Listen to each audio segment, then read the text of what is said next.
and it's tails. So true to form, Hassan has lost another.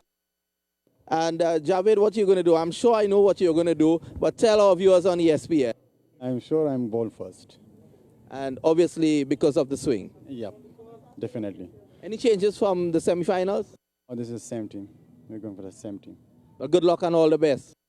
Thank you. And of course, Hassan, you seem to be making a habit of losing the toss, but not the matches. Yeah, we got a target for 160, 170 runs because we have a good bowling. I told you before as well. Saeed Ajmal's ball, consistent, good ball, and Nadaf shot the ball to Rohit swing. So that is the first match.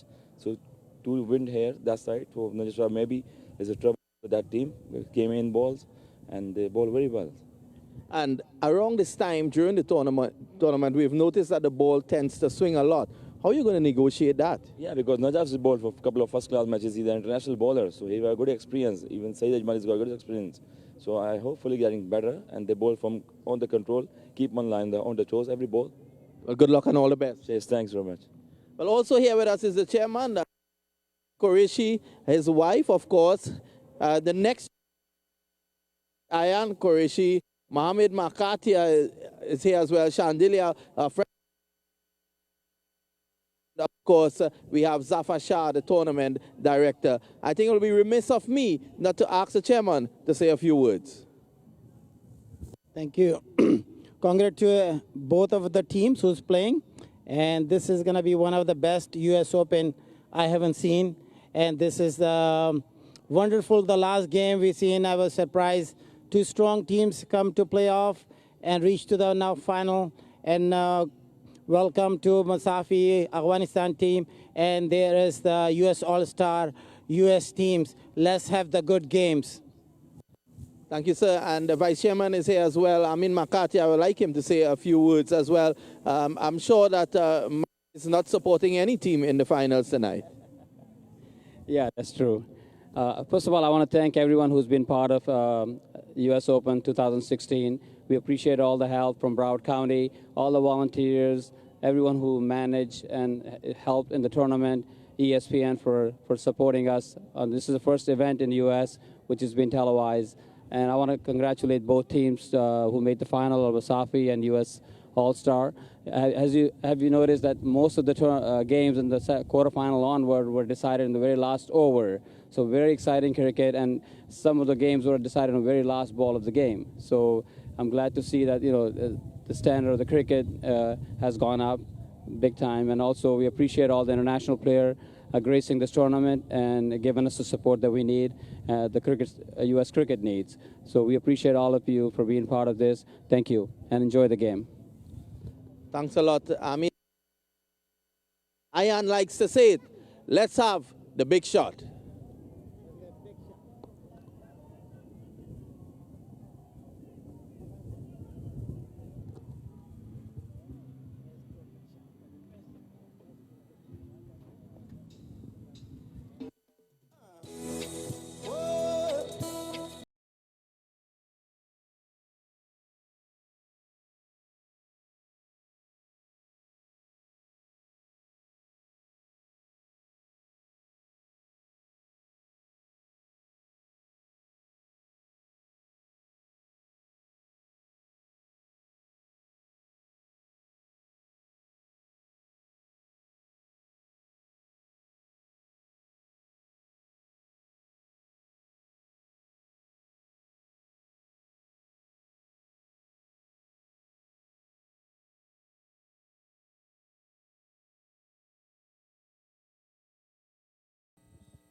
Testing mic test 1 2.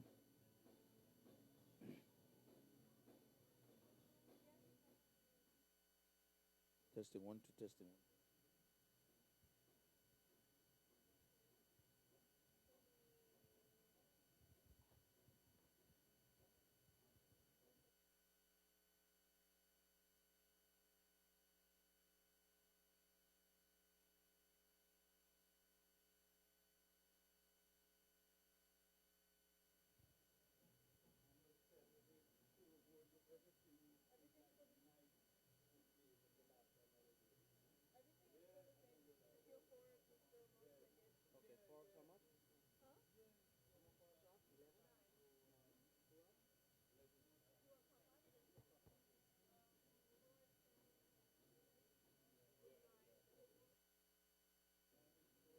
Testing 1 2. Testing, mic test.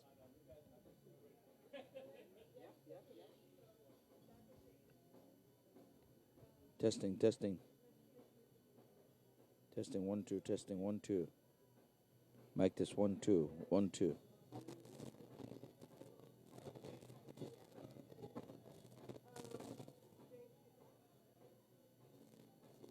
Testing 1 2.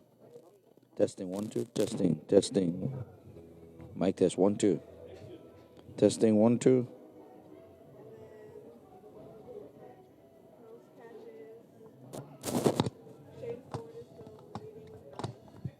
Testing 1 2.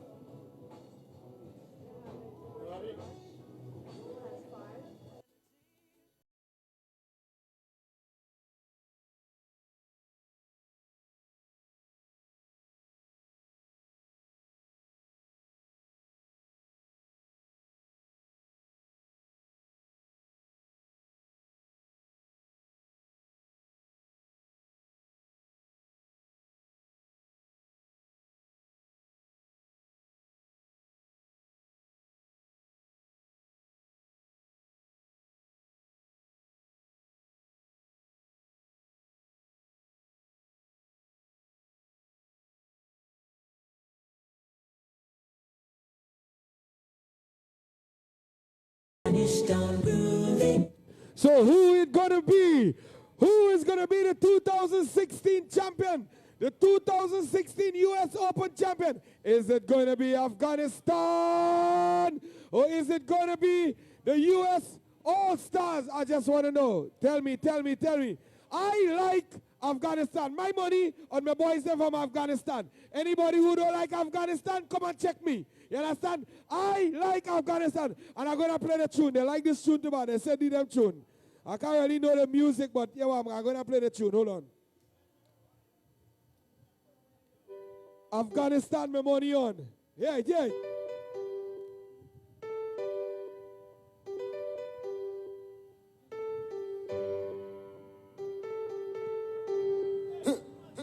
DJ Bravo, DJ Bravo, DJ Bravo, DJ Bravo. Champion. Who say US Open gonna be the champion? Champion. Who say Al-Masafi gonna be the champion?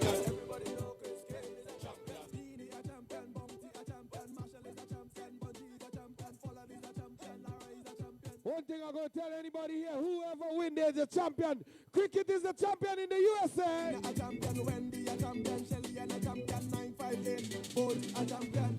Champion.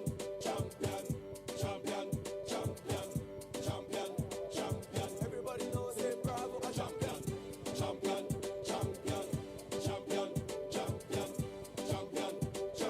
Everybody knows Chris Cale is a champion. So we're all set here for the grand final. U.S. All-Stars will bat first. It's U.S. All-Star versus Al-Masafi. Gajanan Singh and Jaskaran Malhotra out in the middle. So Al-Masafi will come up against U.S. All-Stars. We'll pick up the bowler here, but Jaskaran Singh and Gajanan Singh has made their way to the middle. So last ball of the tournament. And it's U.S. All-Stars versus Al-Masafi out of Afghanistan as we get ready here for the final game of this series, and it's the grand final.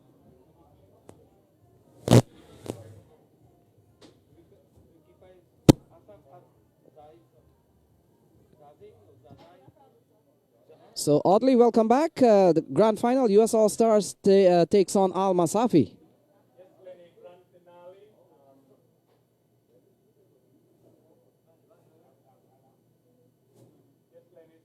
The technical glitch there, but grand finale, US All-Star, and who will be the champions for this year? Al-Masafi?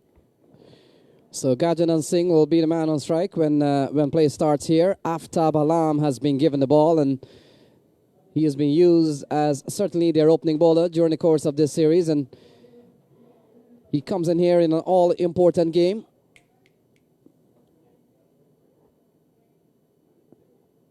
So US All-Stars batting first here. Gajanan Singh will be the man on strike, and Aftab Alam with ball in hand. So things are about to start here. The umpires are Neil Jamula and Vijay Malela. So here we go. Aftab Alam with one slip in place, and we'll come into bowl to Gajanan Singh, who got among the runs in the last game. He got 33, and ball defended here by Gajanan Singh. So a good start here from Aftab Alam, Audley. Yeah, dot ball, which means they're on the right track. First ball, play back to the bowler. And the US All-Stars will be hoping. The US All-Stars, they're batting, yeah. So they'll be hoping that things will get much better from here. So All-Stars would have done well to win off the very last ball of the innings. They won by 3 runs. They held their nerve. And we saw Junaid bowling that fateful ball out towards the onside, and in which Fowler was only able to get a single. And welcome back Ivor Henry, the grand final here. Final match of the series, and it's between US All-Stars and Al-Masafi. Well, I do not have a dog in the fight, but at least I would have told every time I'm here I get wickets. So I'm sitting in my usual seat here, and I just follow orders and get paid straight. When they tell me to stand, I stand. When they say attention, I stand at attention. But it is what it is. We're into the finals. So Gajanan Singh plays it up towards the onside. We've seen some good balls here from Aftab Alam. And so far, so good here for Al-Masafi. They came into this series determined to win. And they're perhaps just one more game away. Should they win this one, well, all their expectations will be exceeded. And of course, All-Stars, no one goes into a tournament to lose, and I'm pretty sure that they're fancying their chances of winning here tonight. So ball played up towards square leg area. They're running quickly. Gajanan will get off the mark. They're settled for one.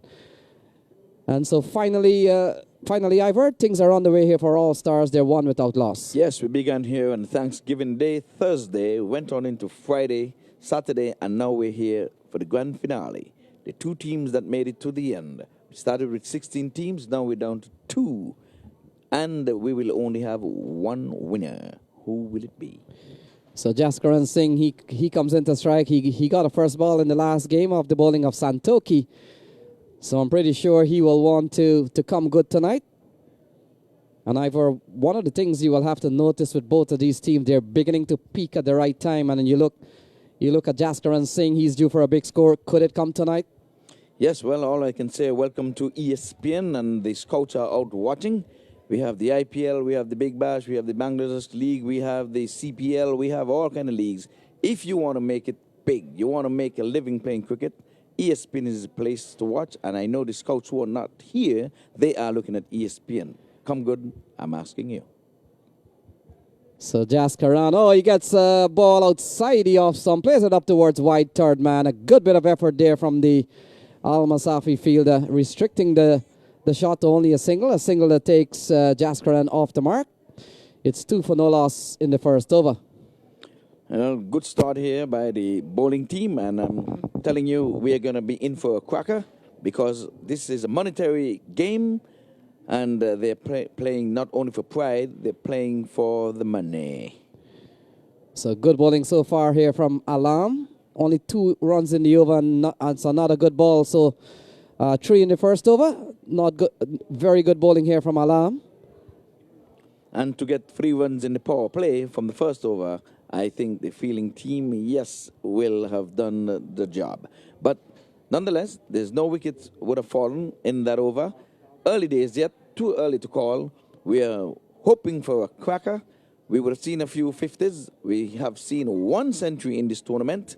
And do not forget, there's going to be a man of the match for this game. There's going to be a man of the whole tournament. And there's going to be someone lifting the coveted trophy to be crowned champions of the 2016 US All-Star Tournament. I didn't see that.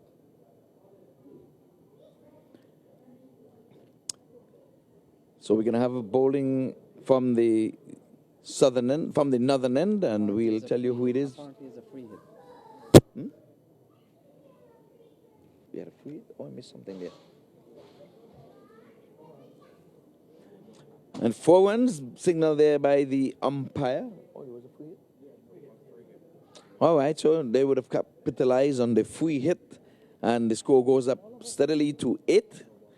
So we're into the second over. There was a no ball that was bowled, and he was penalized. And the following delivery, he whacked it down to the deep mid-wicket boundary for 4.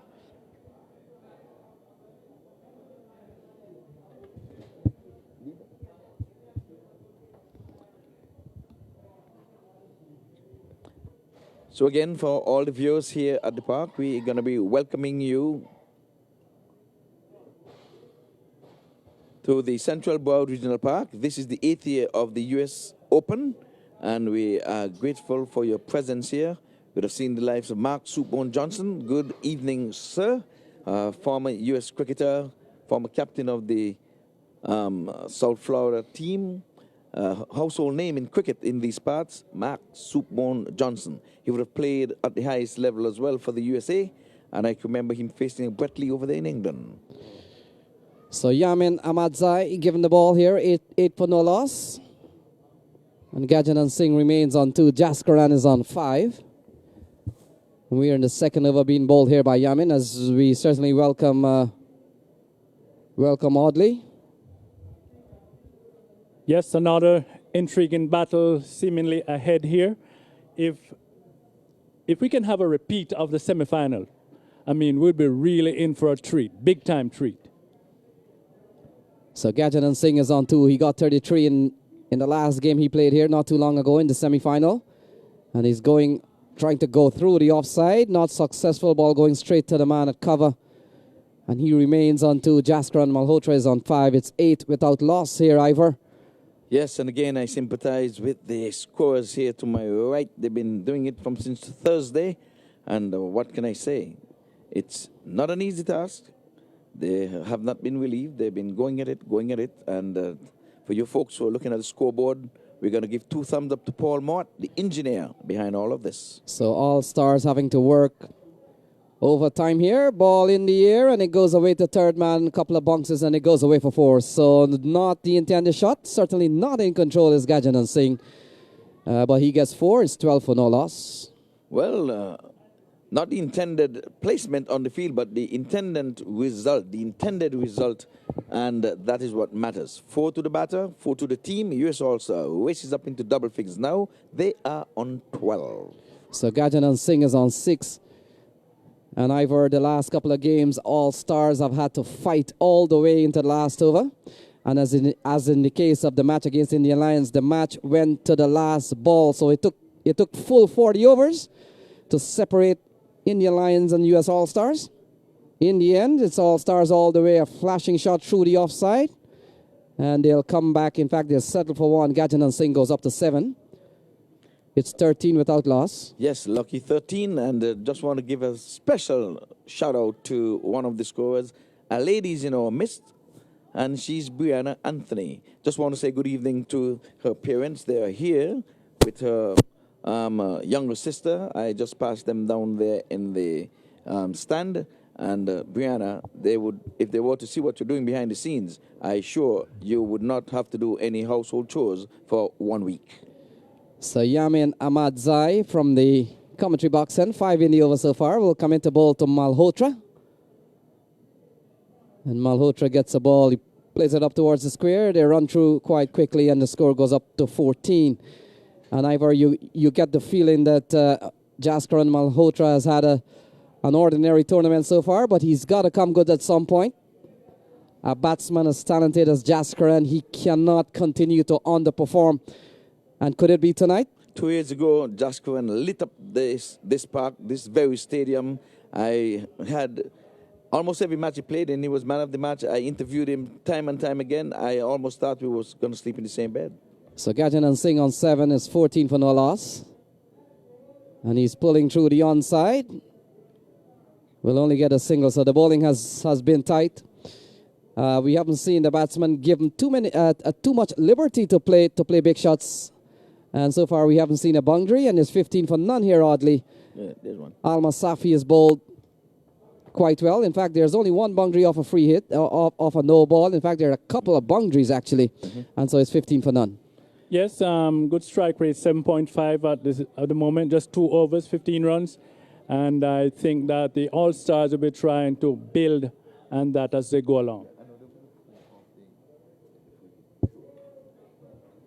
So correction there, both batsmen would have scored a boundary. Gajanan Singh 1-4 and Jaskaran Malhotra 1. So Gajanan on 8, Jaskaran on 6 is 15 for none.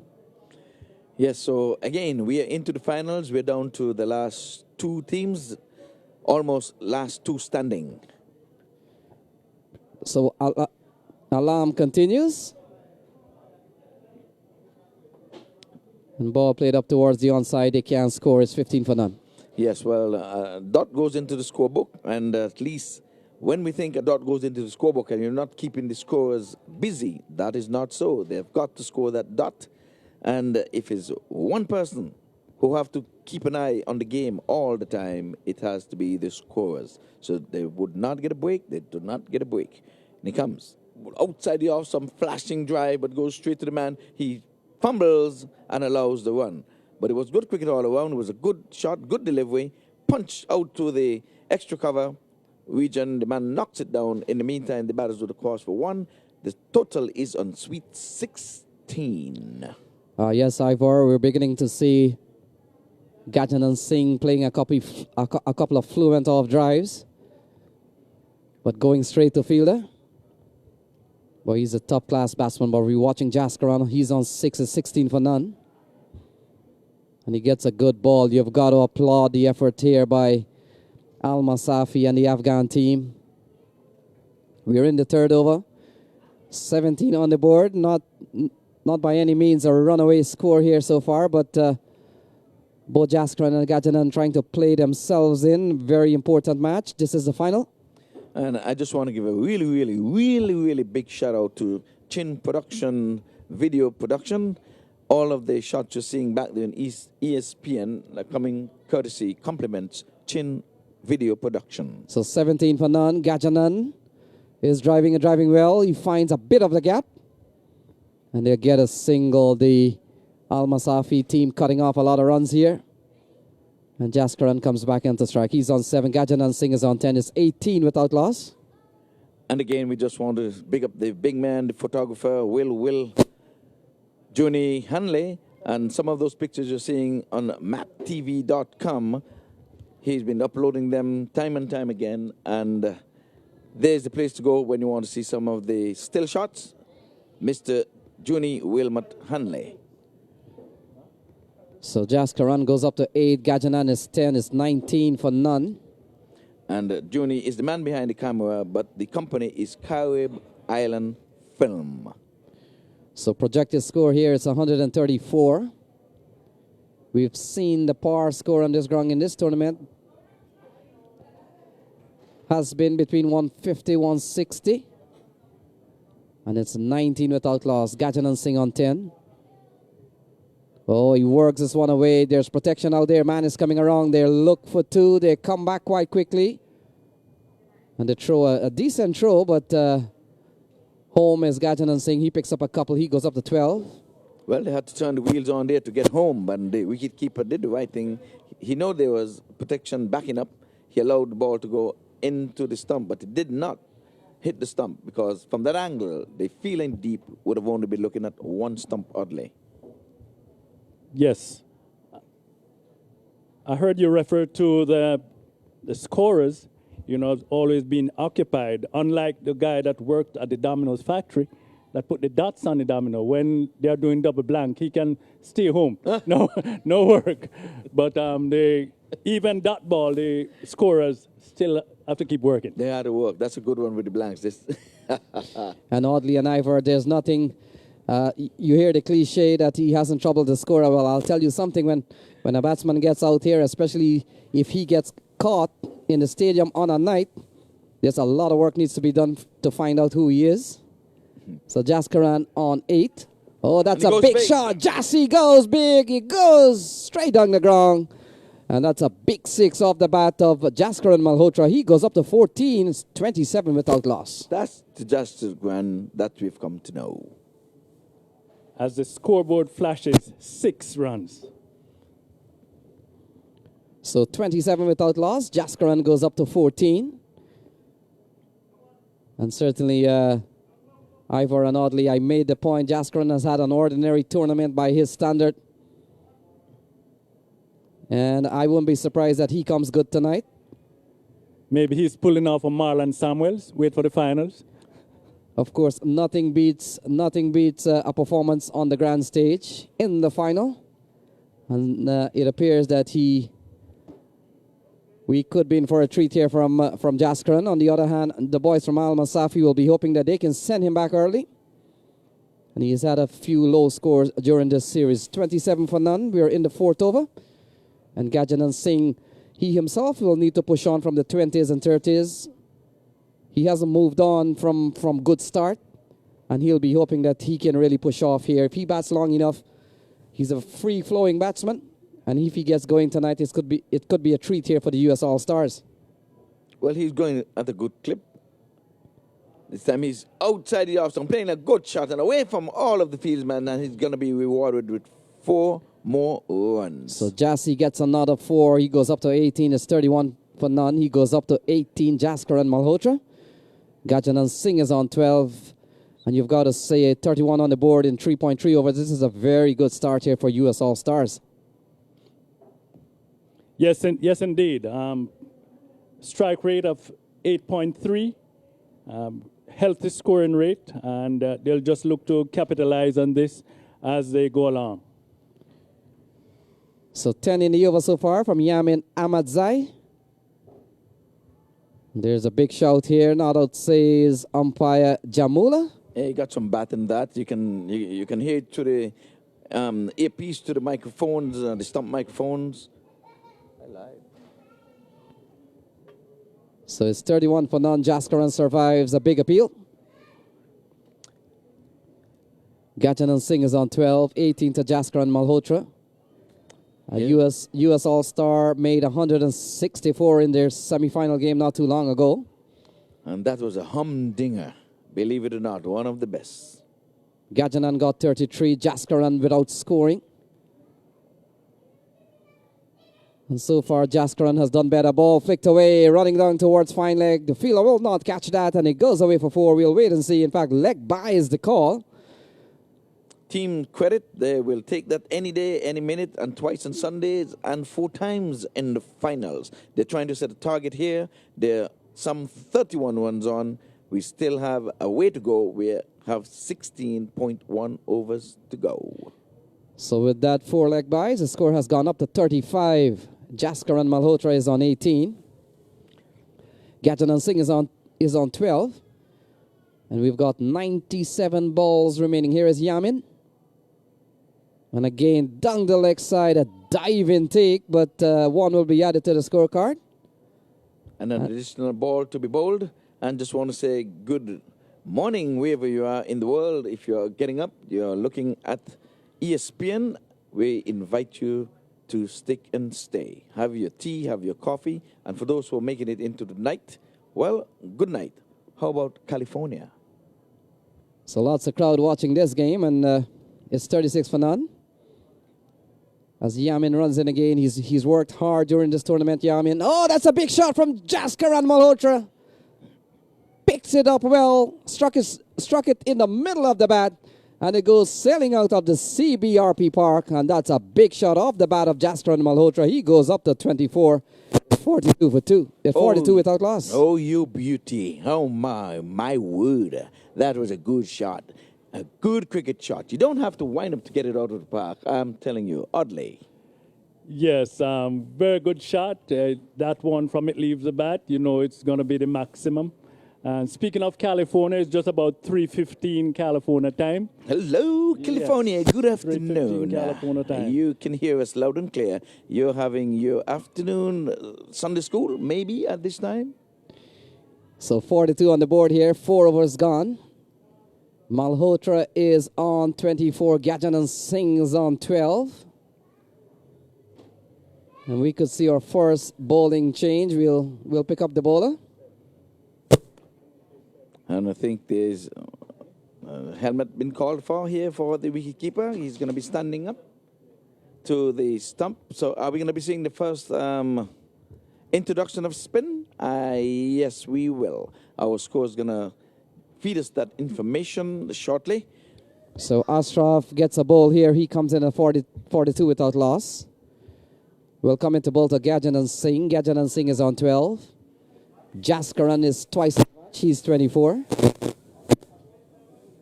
That, I believe it. And I'll tell you what, I'm going to take a leaf here. I think we have to maybe change batteries in your phone. I can hear some static coming through there. So, Mr. Samuels, I think he's got to take my chair.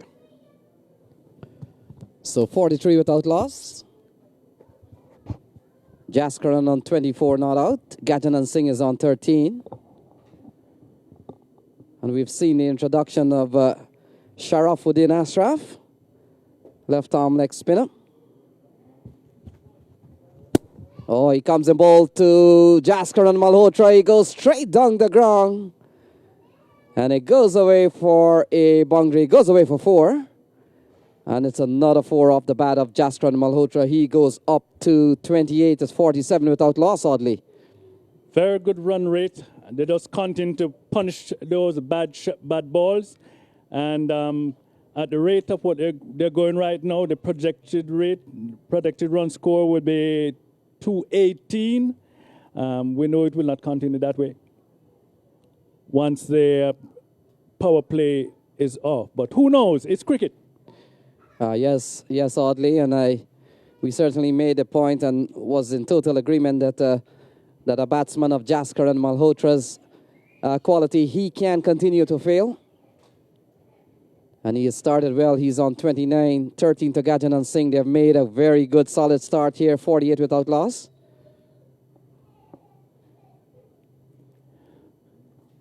And so far, so good. U.S. All-Stars have had to fight very hard in the last 2 games that they played. They fought very hard last night in their quarterfinal game. And it took 20 overs each side to separate the 2 teams. And in the end, it was the U.S. All-Stars that brought it home. We want to welcome Mr. Samuels into the box. Samuels, good evening, good night, 49 without loss. Good night. Thank you very much. And ball played up towards the offside. So Samuels, 2 of the better teams in the final here, U.S. All-Stars and Al-Masafi. Yeah, very much so. And it's the best time of the day to bat, in my opinion. Ball is coming on nicely to the bat, and the U.S. All-Stars seem to be enjoying it. So the Al-Masafi team would have won the toss. They're deciding that they'll bat last here. And oddly, you've been to this facility during the course of the night. Is it a good thing or a bad thing to be chasing here well into the night? I think the side that batted first, the side that bats first will have an advantage. Sometime later in the evening, I think they'll be affected by the dew, the gripping of the ball, sliding and so forth.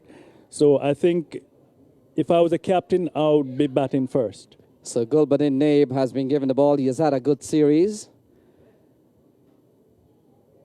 So Afghan national player, he comes in here at 49 without loss. Gajanan Singh will be the man on strike. He's on 14. 29 to Jaskaran Malhotra. And Samuels with 49 on the board. After 5 overs, you have to be quite happy with a start for U.S. All-Stars. Yes, it's a very good start, and I totally agree with Audley. The team batting first has an advantage. As the night goes on, the ball tends to skid onto the bat and make batting a bit more difficult. So 49 for none. Gajanan Singh is on 14 not out. Jaskaran is on 29, some 90 balls remaining. And the fact is, US All-Star does have Najaf Shah, who's bowled brilliantly in this tournament, and he could be a factor later on in different conditions here as Gulbadin Naib continues a short ball pulled away towards square leg. Not timed very well, oddly, but he gets a single, and that brings up the 50 here for US All-Stars. It comes in the first ball of the 6th over, and it comes off a single off the bat of Gajanan Singh. Indeed, just turn around the leg side, and the 50 is up. Where you made mention of Malhotra about his, being a very good player.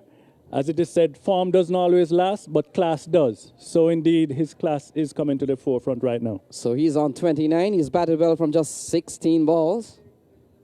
Oh, he goes high, he goes aerial, he goes out of the playing area, and another 6 off the bat of Malhotra.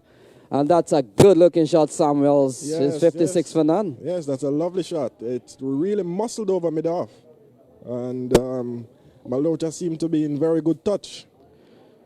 So he goes up to 35. He has posted 56 on the board here for US All-Stars. And Samuels and Audley, we're beginning to see that both Al-Masafi and US All-Stars are beginning to peak at the right time in the final. Indeed, indeed. So we're beginning to see the cars who were earlier on. Oh, that's not a big shot here from Jaskar and Malhotra. Fielder, he's, for 1 minute, had some play on it. It was high in the air. The fielder ran. He had to run back. And he tried to hold on. Always a difficult chance, but what an effort there from the fielder. They'll pick up 2, and it's 58 without loss. Yes, indeed. Always a difficult one. The bowler's always running away from him. And that's always a difficult catch to take. Samuels? Yes, this time Malhotra got a bit more height than distance. And the man that made on running back made a valiant attempt to haul that one in, but was unsuccessful. So 2 to Malhotra. The shot looked like it was going to clear the playing area. And as we all know, 6 is a distance shot. It's not a height shot. And so Malhotra is on 37. He's batted well so far.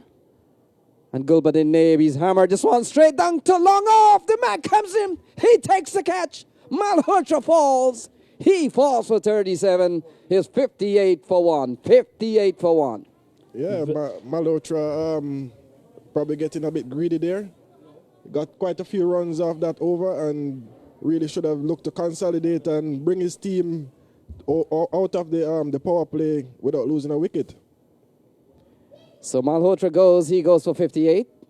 In fact, the score is 58 for 1. He goes for 37. Malhotra goes for 37, correction, and Gajanan Singh is on 15. We'll wait and see who comes out. Number 8 is walking out. And so the partnership is broken here by Gulbadin Naib. He's bowling at 1 for 9. Yeah, it's very... And Samuels, the fact is he's one of only 2 men outside of the 30-yard circle, and he really singled out one of them. So certainly Jaskaran perhaps losing the plot a little bit there. Akim Dawson, the man, will be on strike. Here's Gulbadin Naib. He has had a good series. Very steady bowler. The Al-Masafi team has called on Gulbadin Naib when they're seemingly in trouble, and boy, has he lived up to expectation. He's bowled well in this series. And Gulbadin Naib bowling at 1 for 9 at the moment. Just a reminder that there will be a presentation ceremony after the match. So don't go anywhere. There's going to be a big presentation ceremony. So final ball coming up here for over number 6, Gulbadin Naib. And Dodson has to defend. That's a good ball. That finishes over number 6. It's 58 for 1. A very good over in the circumstances from Naib. He got the prized wicket that his team would have wanted. And he's kept it tight enough. And he's bowling a very good line and length at this time.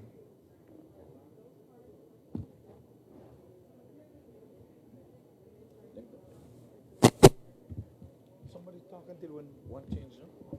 Yes, it's the end of the over. You're not missing any cricket at the moment. We're having, not sure if there's going to be a change of bowling.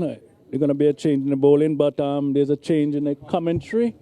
as they are getting in their places. You are not missing any cricket. Right, so the score at the moment is 58 for 1 after 6 overs. Strike rate of 9.7, the run rate of 9.7. And Mr. Vinod Mankard and Mr. Shaw will take it from here. Thank you so much for our nice introduction. It's a beautiful day of cricket, and it's the final game of 2016 U.S. Open.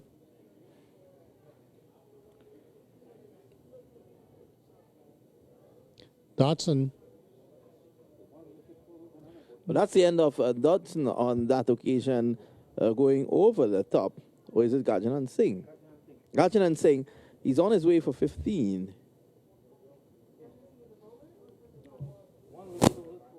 As soon as you come, you fall over again. What are you doing here? Gajanan Singh just... Hassan Raza is coming in, the captain of the U.S. All-Star, who has really won all their game on the strength of the bowling. I think they're a very, very confident team of their bowling. Yes, their bowlers, especially Nazaf Shah and Saeed Ajmal, has been brilliant. And, they have been able to bail this side out time and time again. But here's a situation now where the skipper is out there, and he will again have to shepherd the flock.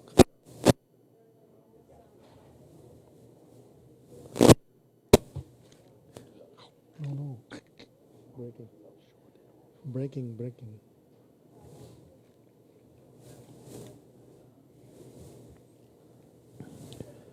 Yeah, I was kind of surprised that the Al-Masafi will win the toss and give it to U.S. Stars to bat.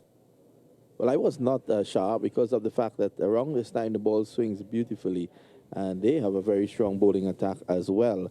Al-Masafi, as Ashraf continues from the far end, delivery pitch, probably hitting him outside the off stump. He is playing a shot, and not out, says the umpire. The score remains 58 for 2. Yeah, both team has a excellent bowling attack. I think Al-Masafi has good pace bowling.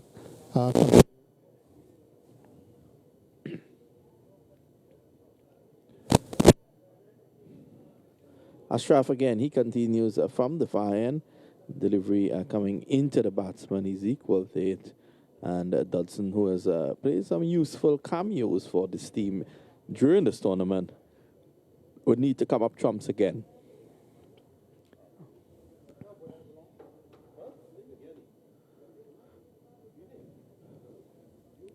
Ashraf from the Palm Beach and doing a good job. And he has his first over goes for 7.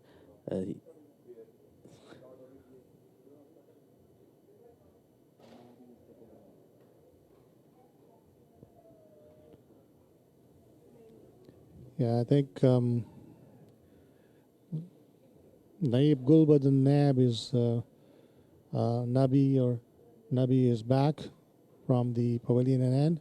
Naib.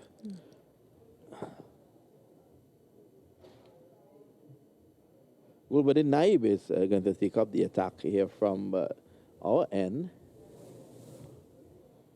Just to run through the batting lineup so far, what has transpired? Jaskaran Malhotra, he was bowled by Naib for 37, Gajanan Singh. He was bowled by Javed Ahmadi for 15. Well, he was actually caught of the bowling of Javed Ahmadi for 15. Hakeem Dodson is there together with Hassan Raza.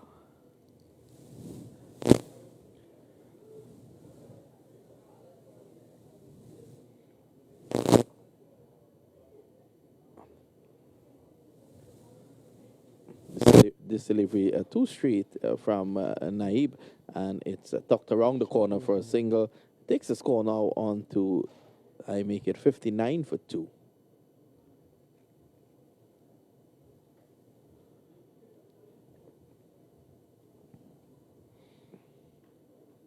Dodson is waiting to open the scoring. Naib again from the pavilion end. Races in. And that's a full toss. Now I'm looking at the square leg umpire to see if that is a no ball. No signal from him. That was a full pitch delivery. Dodson couldn't do much with it, but hit it down to long on for single. And the score has now progressed to 60 for 2. This is the 8th over. Some sort of consolidation is now needed at this point in time. And Hassan Raza, who better to have at this point in time than Hassan Raza? Yes, that's for sure. Hassan has been a key figure in all the games that U.S. All-Star has played. In an earlier game, he was the one who comes in the middle order and stabilize the damage that has been done to the team earlier. In the earlier wickets fall out very quickly, and Hassan comes and reestablished the partnership with someone, whoever comes and help him, to carry on to the score. So last game was a good example of it. There he made 30 or 40 runs. Yes, Naib again, he's up to the wicket and bows to Raza. He just guides us down to third man, and there is a single for him.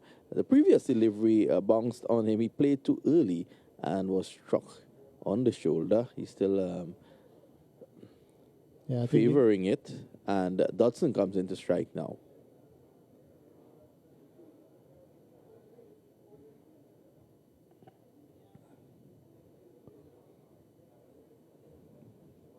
Naib to Dodson. The delivery is outside the off stump, and he just plays through the line. He is going to get one, and that's all he'll get there for that shot. The score goes on now to 62 for 2, and they're getting the singles, and that's important. When you can't get the boundaries, you look to rotate the strike, you look to keep the scoreboard ticking, and when the bad ball comes around, then you pounce on it and hopefully cash in. Naib again from the pavilion, and this is a full delivery, and Raza there trying to guide it down to third man, fails to make contact. It's through to the wicketkeeper. At the end of over number 8, it's 62 for 2.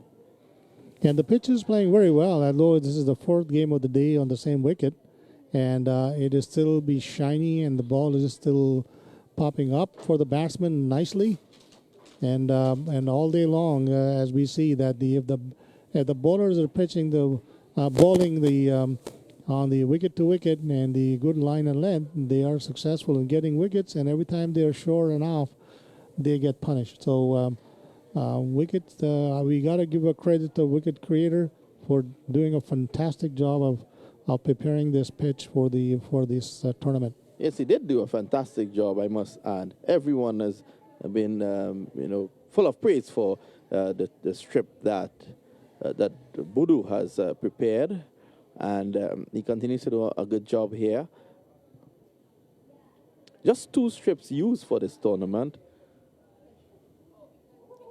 Using his feet and getting to the pitch of that one, Dodson was able to play it down to the cover point boundary. He gets a single, and that pushes the score along now to 63 for 2.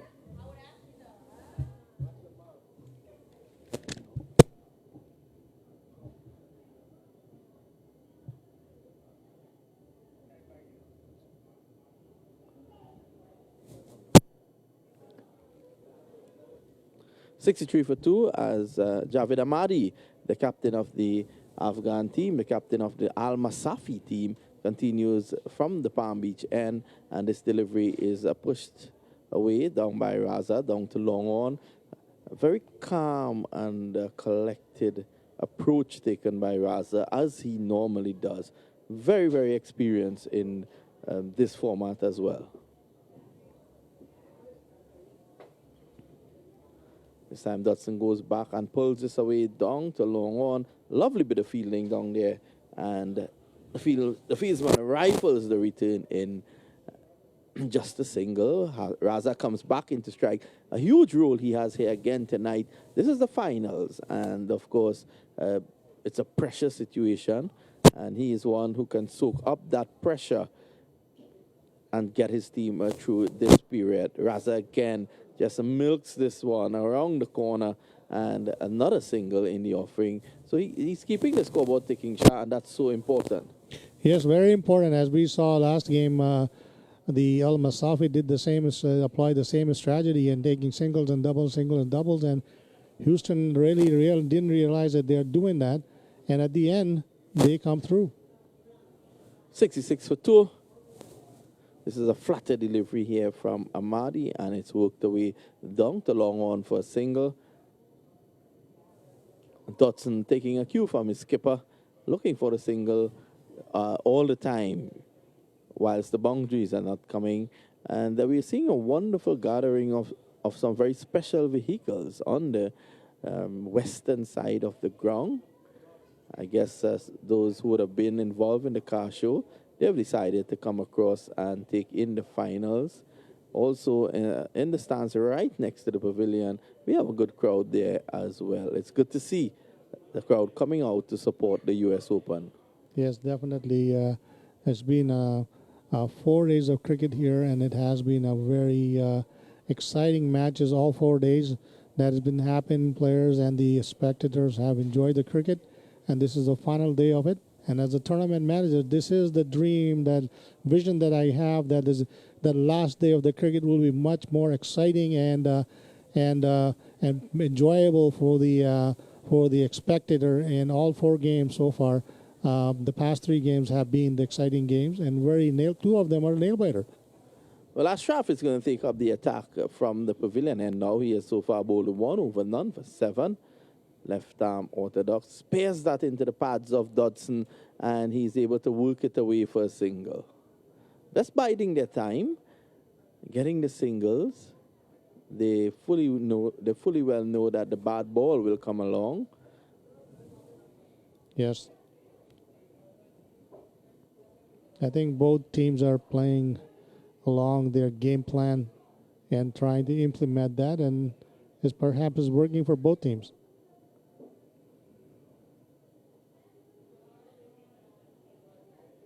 So delivery pushed away just on the offside, and some excellent running there by Raza. He had to hustle in the end. He was up to the task, and he got home. And it's an off. Oh, that's for sure. I think they have a good chemistry among themselves. And Dodson is going down the ground. This is a wonderful shot. On that occasion, Ashraf going close to the batsman, pitching it up, and nothing wrong with that shot. Dodson just playing through the line, going aerial, and he got 4, just inches away from going all the way for 6. Yes, that was a beautiful shot, and I think he picked the right gap to play that shot. Always a safe shot, right back over the bowler's head. Dodson pulls this away down to backward square leg, no run in that. And on that occasion, you saw Ashraf bowling flatter, not giving that one any air at all because of what transpired the previous delivery. Again, he's flat, and there's an obvious plan set here for Dodson. There's a man right back on the mid-wicket boundary. There's also a man right back on the square leg boundary. The man on the square leg boundary fields, and there's only a single. Raza has 5. He has faced 7 deliveries. Dodson 11. He has faced 16 as Raza comes into strike now.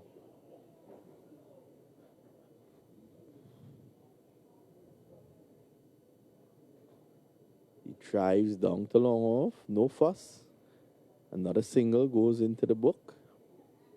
And it scores steadily going up. Little bit. As a projector score at this particular time is 152 if they go with the same pace. But I think I'm observing, and I think it's going to change. It's going to go a little bit faster after 2-3 overs, and then it will pick up the pace to go to. I think they will go to make about 160 again in this game. That would be a fighting score. Well, they're preserving wickets as well as they go along. The current run rate is 7.5. The last batsman to be dismissed, Gajanan Singh, caught by Noraz Mangal off the bowling of Javid Amadi for 15, and Amadi continues. This delivery outside the off stump, easily pushed away by Raza down to long off for a single. I don't think we're going to see Raza going out and really on aggressive charge to hit something. I think he's going to play patiently as he has been playing all other games. Dodson again goes right over the bowler's head, and that's down to the boundary for 4. Amadi again pitching up to him, playing through the line, and again a safe part of the ground, as you said, Shah, down to the boundary for 4. Yep, those safe shots is an easy shot. Otherwise, they're taking single doubles, single doubles.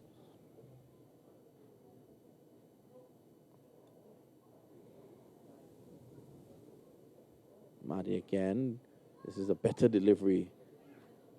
Just on and about the off stump. Moving away from the left-hander. Dodson just pokes at it, plays it away down to a backward point. This delivery coming into him. So he's mixing it up. Amadi, very experienced player. A man who captained the Afghanistan on the 19 team. This is well flighted and driven away by Dodson. He's going to get a single. The score goes on now to 81 for 2. Yeah, interestingly, Amadi was I had an opportunity to speak to him during the toss, and he said that he brought all the players here to get them prepared for the tour they're going to do for Dubai to play against the UAE. Well, they're getting good preparations, 4 matches, and, hats off to them. This is actually their 3rd match in 24 hours. Yes. Thanks to you, Shah. Well done, Shah. Yeah, well done, Shah. Sure, I think they're happy just to be here, and they got up early in the morning, 7 o'clock. They were here at 7:30, 8 o'clock when I came in, and they have definitely, this is their 3rd game of the day, and they are not showing any sign of tiredness or anything. They're just motivated and excited to be there, and I think they're charged. And this competition definitely is providing them the opportunity to prepare for the tour that he was talking about in coming up soon. 82 for 2. Dodson is on 16. Raza is on 8. And Ashraf to take up the attack from this end again. Raza looking for a non-existent single, just pushing on the offside. No run there.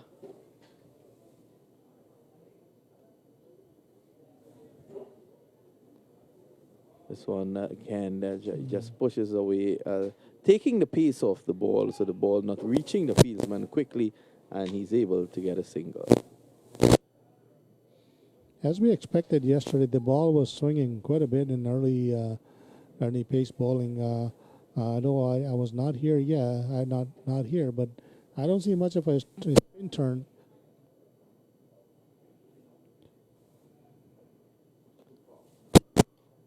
This time Dodson goes back and pulls down to long on. There's a single for him. Score goes to 84 for 2. And 12th over.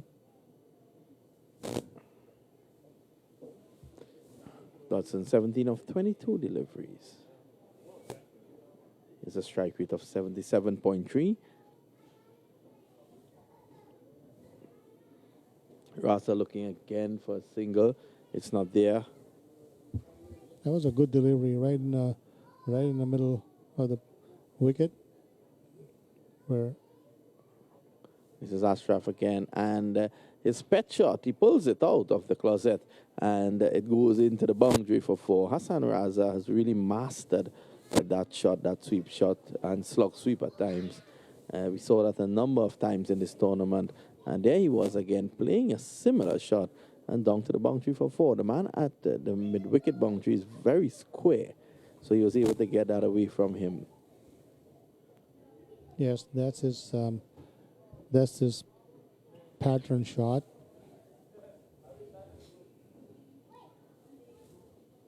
Again, beautiful running, just touching down on the offside, and he set off for a wonderful single. Both batsmen applauding each other, and that's the understanding so far from them.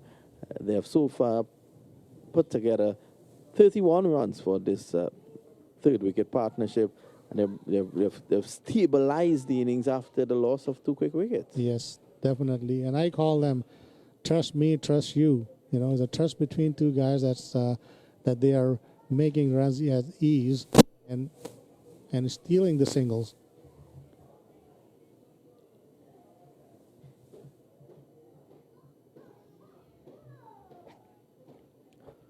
'89 for 2.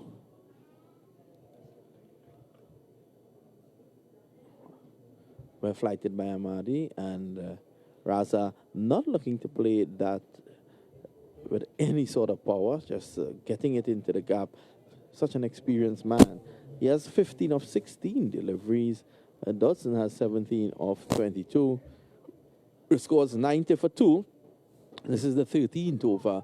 Ahmadi comes in. This is flatter, and Dodson gets back and cuts it away to cover. And no run there. Good bowling by Ahmadi, the captain of this team so far. 3.2 overs, 1 maiden, 1 for 13. Ahmadi again.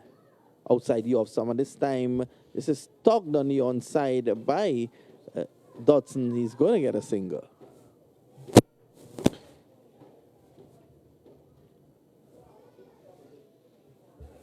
I think Ahmadi is doing a great job in holding the runs from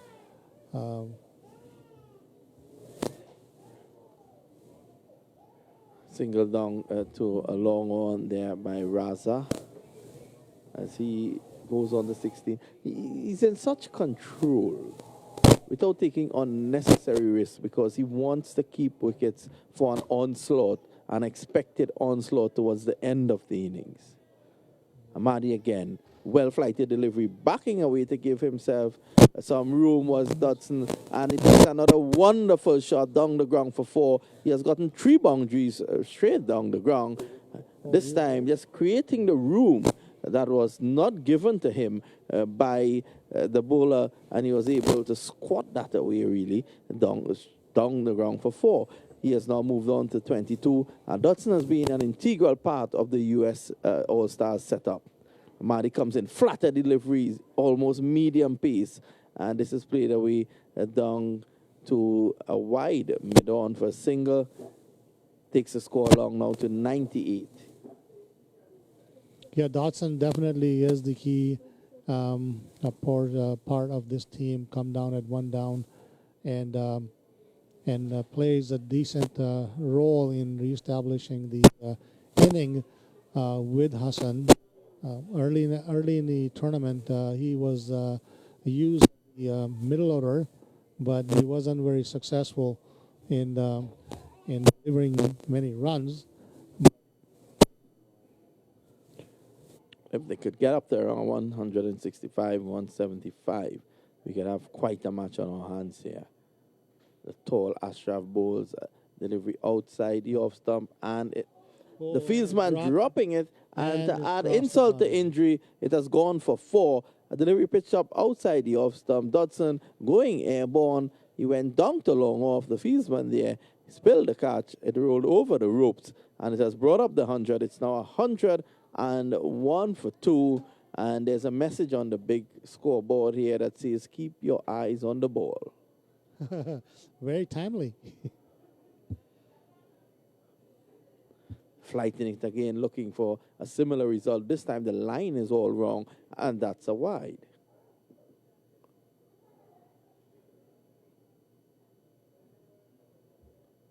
I think we're seeing the door factor.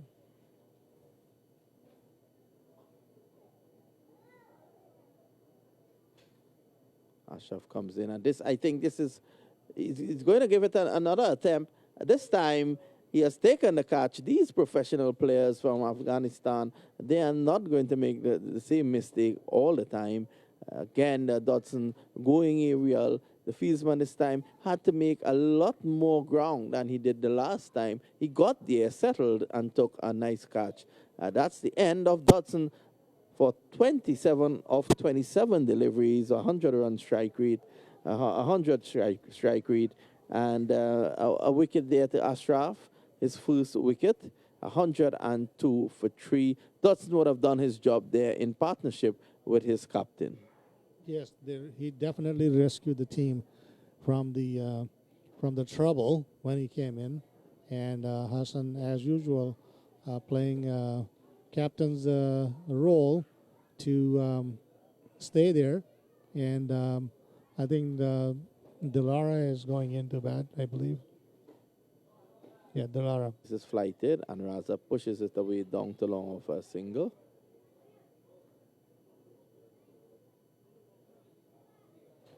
So calm and collectively he plays every shot like it's nothing for him. Such a wonderful human being, a wonderful person Yes. as well. Always smiling.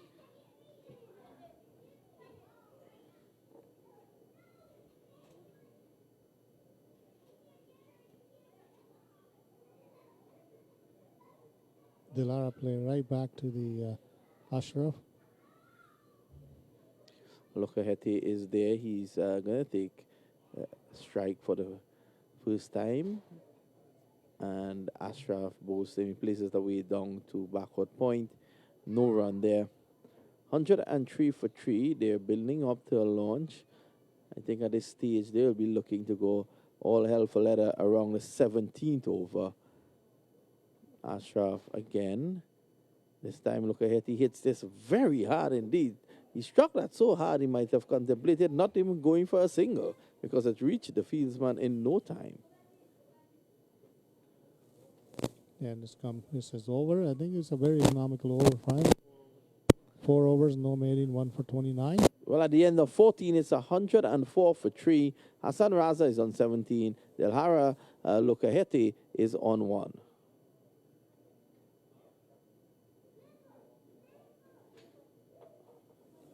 You think they will? Afghanistan are doing a wonderful job at this particular time, although their score is 104, but they had their bowling has been good. Occasionally, they put a loose ball, but they're trying to be consistent in putting the ball in the right spot for the batsmen to hold them up for hitting the boundaries. Well, more often than not, both spinners were on spot. Ahmadi, wonderful spell from him. 4 overs, 1 made in, 1 for 20. Ashraf had 1 for 29 of his 4. And basically, they held things together for Al-Masafi. Now we see a bowling change from the northern end. And it's going to be Gulbadin Naib. He has switched ends. His first spell from our end, 2 overs, no made in, 1 for 13. He's now going to come from the Palm Beach end.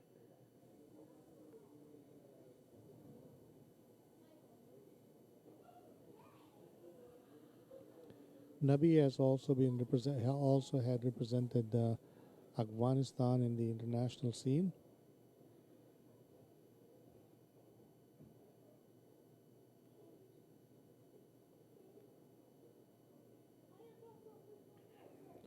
There have been some fielding adjustment. They got the third man and the deep. Short delivery. Now, pass signal and no ball. So a free hit is going to come up. It eludes the keeper, goes down to third man, and there's a single. Oh, it's reversing the no ball call.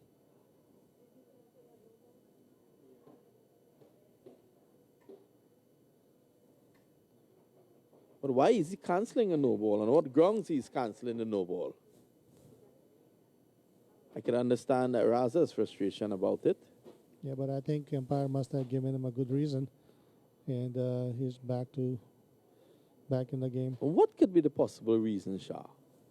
I think most likely the footfall on the. Let's play this shot. That's a slow delivery, Yeah. and a bit of a comical shot, if you ask me. Raza gets a single. He achieves what he wants to achieve.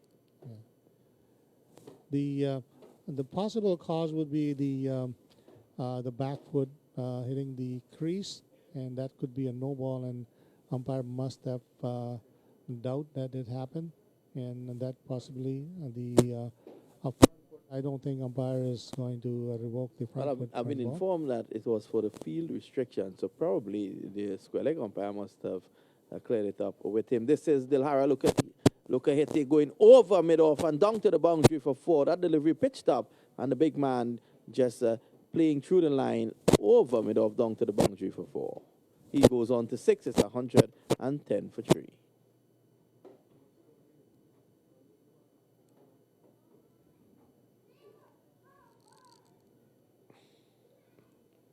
Well, occasionally they do need these boundaries.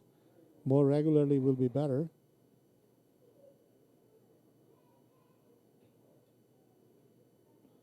And again, he guided through the deep gully to the third man, I guess.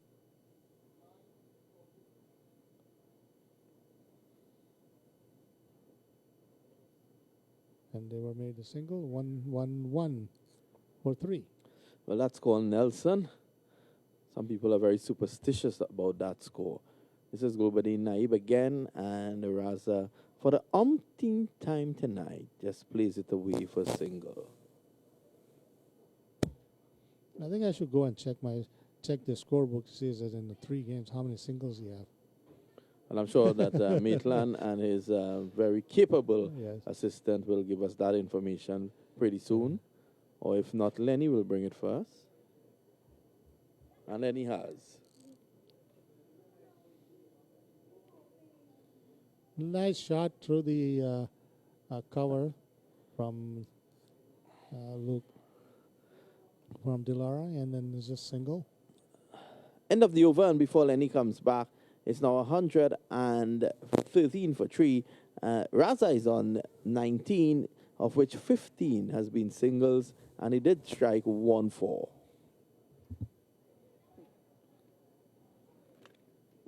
Just doing his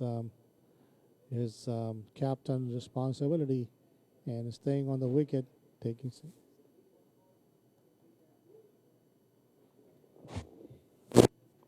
So Aftab Alam comes back for his second spell. He's bowled a couple of overs. He has given away 14 runs, and Shah mentioned earlier on, it is no accident that Al-Masafi and certainly US All-Stars in the final here, they've played well, they've fought hard. As in the case of US All-Stars, they've had to fight all the way in the last 2 games in the last over.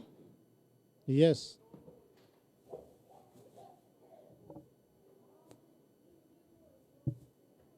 So here is Alam. Oh, that's a full ball. We'll wait and see. No signal from the umpire. And the ball goes up towards the offside. There is no run. So 29 balls remaining. And Shah just coming back here. In fact, the ball has gone away for 4. So well into the night here. And 4 off the bat of Dilhara. So he goes up to 11. It's 117 for 3. So Shaw just coming back here. It took 40 overs between Indian Lions and certainly US All-Star to separate the 2 teams. Yes. Well. And a play and a miss here by Dilhara. He remains on 11. It's 117 for 3. 28 balls remaining. Yes, and it is an exciting game for the Al-Masafi. I think they are peaking at the right time. Knowing that they are back to the wall at the first quarterfinal this morning last night, and they won it, and then they came back early in the morning to play their first semifinal, and they're playing this. They're in a final. So Alam continues. Here he is to Dilhara. A ball swung or attempted to swing through the onside. He gets it up towards deep fine leg, and the scamper through for a single. As in the case, Shah of US All-Stars. Might have been 2012. They would have gotten into a final when I think Shoaib Akhtar was here.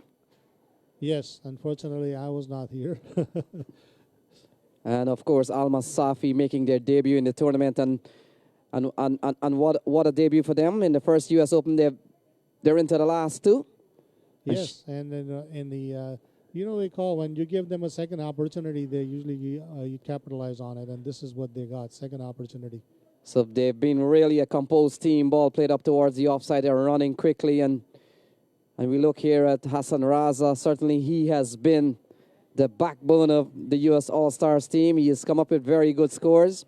He's not really a flamboyant player. He doesn't hit the ball many times out of the park, but he amasses his score. And certainly in the last two games, you've got to give credit to the captain, Hassan Raza. He is really, the scores of U.S. All-Stars have been built on Hassan Raza in the last two games. Ball turned into the onside, and that's a good-looking shot from a wayward ball from Alam. And it goes away off the bat of Dilhara, and it goes away for 4. It's 123 for 3. Hassan really shows his leadership and his experience and his maturity to get the other players who are coming onto the crease to play the game according to the situation that they have. And he has played his captainship role throughout the tournament, not just the last two games that we have seen him play, but any other game that played throughout the tournament, that he is the backbone of the middle order. He has certainly proved it, and in fact, Rizwan Chima was the leading run scorer in the tournament, and we'll try to update some bit of information on that. And of course, the only man that stands perhaps to overhaul Rizwan Chima's efforts of the most runs in the tournament is the man number 10 batting out in the middle there, and that's Hassan Raza. And we'll try to update you, or certainly our viewers, as to who are the leading contenders for the most runs in the tournament. When we came into this match, it was Rizwan Chima.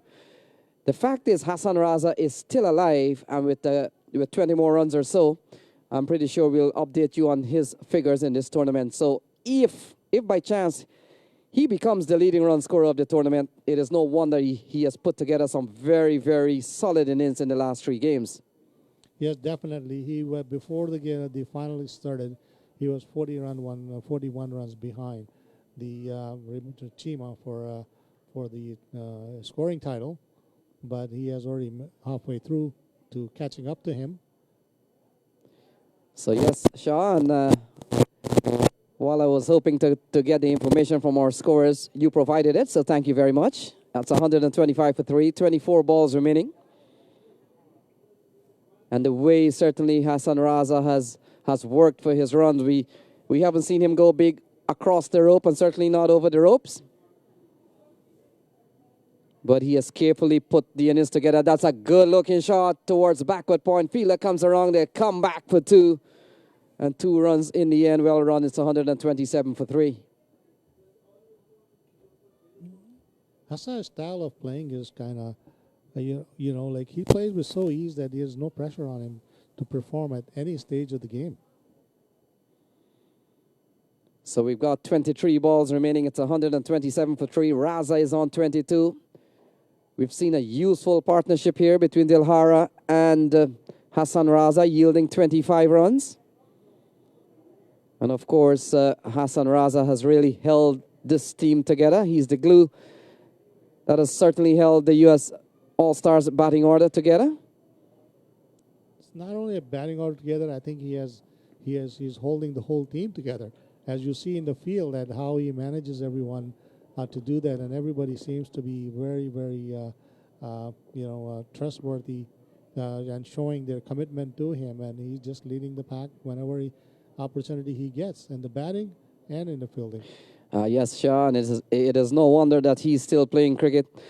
One of the youngest players to have played Test cricket out of Pakistan, 14 years and 227 days. So when you start early, you can play late. Yes. So Dilhara is on. Oh, that's a big shot here from Dilhara. It will go all the way. And it clears the long on area for a massive 6 into the dark. Dilhara goes up to 24. It's 134 for 3.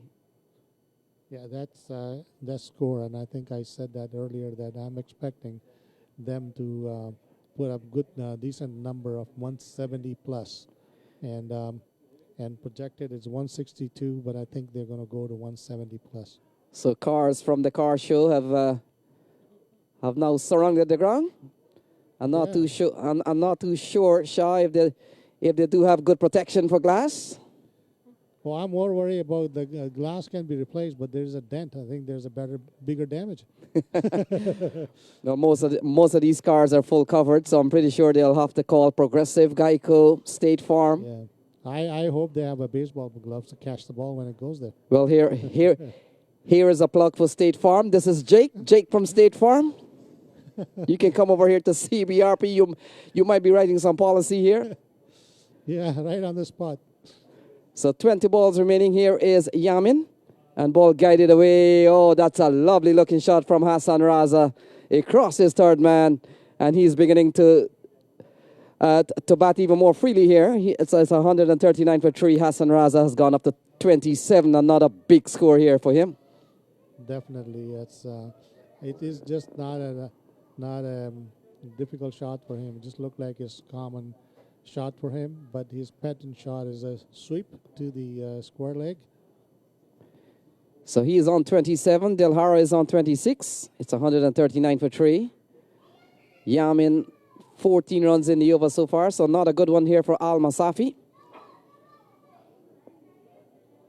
And a couple of runs here for Hassan Raza. In fact, they settle on one.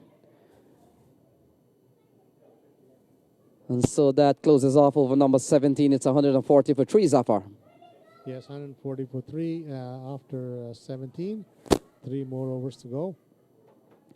So 18 balls remaining. U.S. All-Stars and Al-Masafi. And do you think that the U.S. All-Stars can get closer to their last game score of 164? I think they're going to surpass that.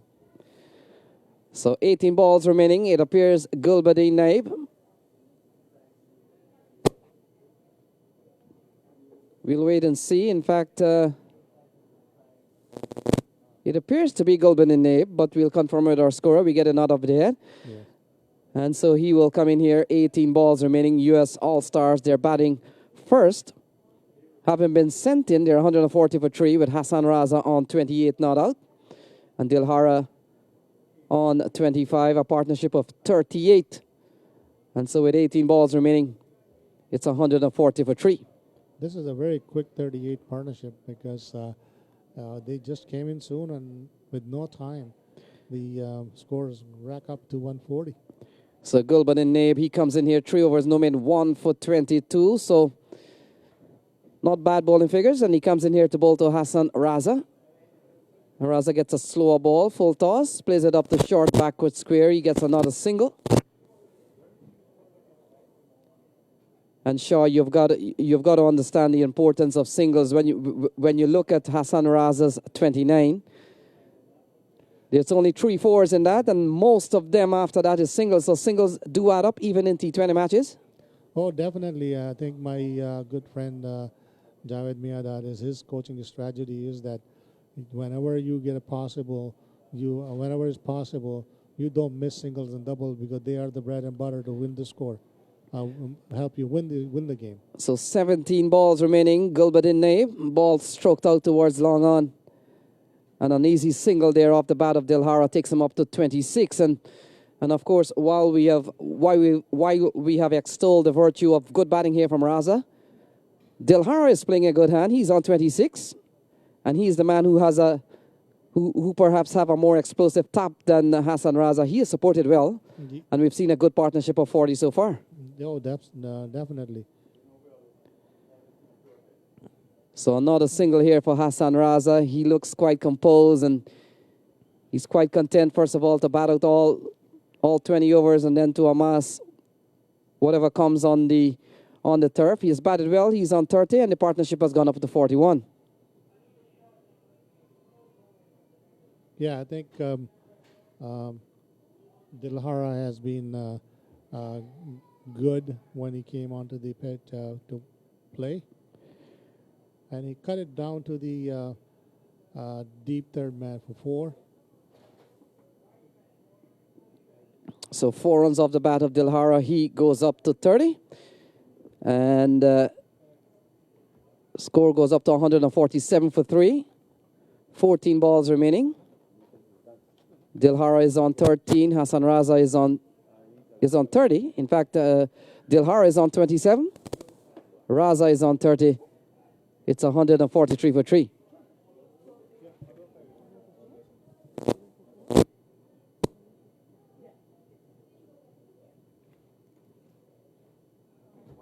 A wide ball. So a wide ball here from Gulbadin Nabe as we get ready to welcome Marv Dillon back in the box with just about 13 balls remaining here, 14 balls, and we're at 143 for 3 on the board here, Marv. Interesting score. I took a little while to recover from our loss, so I think I've just about recovered enough to be back in the box. So it's 143 for 3. Oh, that's a good-looking shot straight toward the backward square area. And Dilhara, he plunders one. That's a wayward ball going down the leg side here, Marv. It's 147 for 3. Yeah, it looks set for a really good total here. 3 wickets, only 3 wickets lost. 2 batsmen seem to be playing very well. So I think 13 balls remaining. We'll double check with our score. In fact, 14 balls remaining. And an over being bowled here by Gulbadin Nabe. So 14 balls remaining. And more of what a game we saw. Indian Lions and US All-Stars. US All-Stars were able to hold their nerve. Yes, definitely. It was definitely a good game of cricket. Unfortunately, my team was on the losing end, but that's the game, and congrats must go to the US All-Stars. They definitely came up trumps when it mattered, and it's amazing how you can lose a cricket game in the matter of a couple of balls. And of course, on that momentum, certainly US All-Star comes into this final perhaps a little bit prepared than Al-Masafi, you'd say? You can say that. Depends on their fitness levels, because having to play 2 back-to-back games can be a bit tough.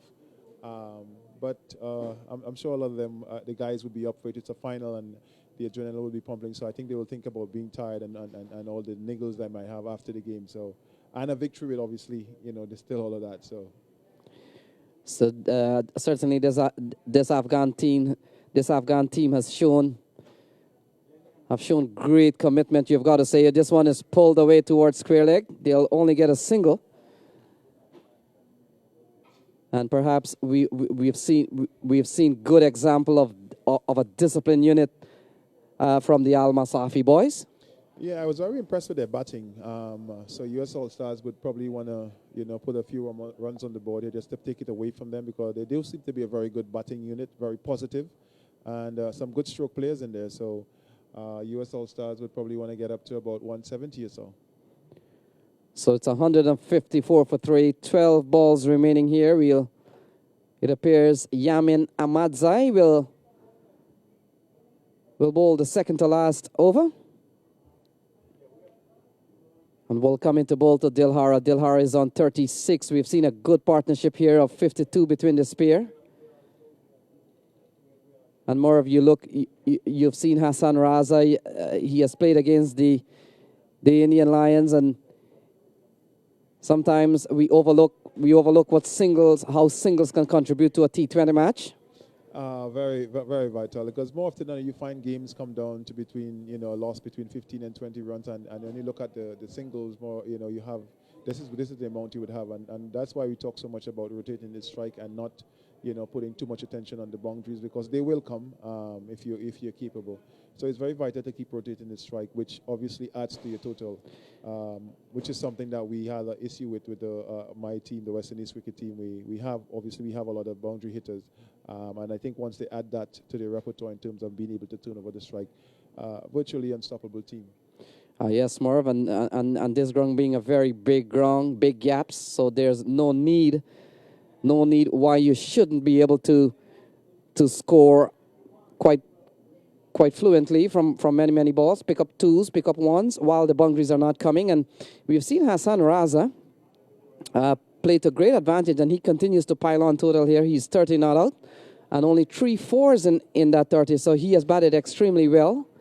And definitely has a really, really good understanding of the conditions. He's batted, like you said, he's batted really, really well, and I have been very impressed with the way he goes about his business. Well, he's standing up here. In the meantime, Dilhara works one over the onside, and it goes away for 4. So Dilhara, He's totally different here from Hassan Raza. Perhaps the opposite. He's going to give the ball a tap, and he goes up to he goes up to 40. It's 159 for 3.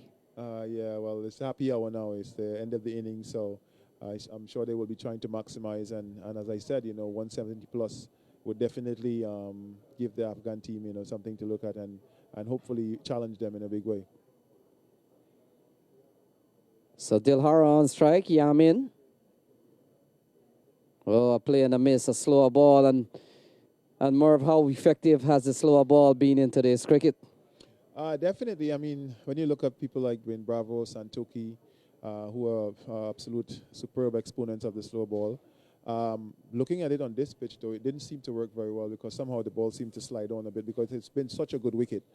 So it wasn't very effective in this series, especially at the stadium pitch.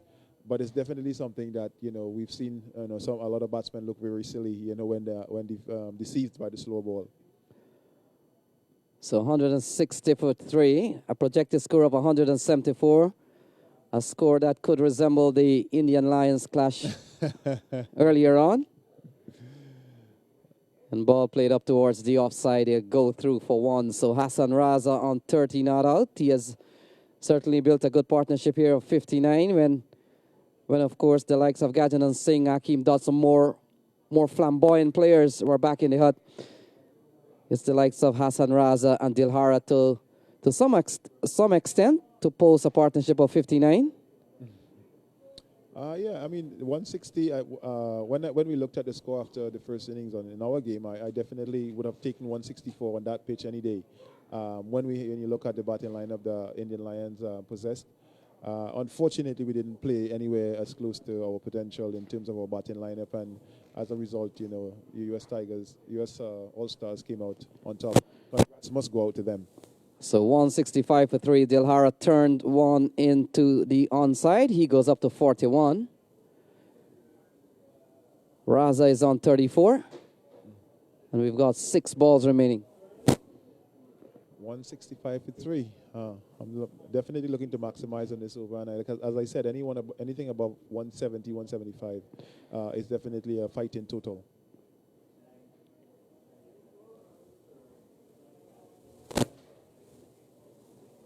So ball in the air. Oh, fielder runs around. He doesn't hold on. Got both hands to it. And so the score goes up by 1 to 166 for 3.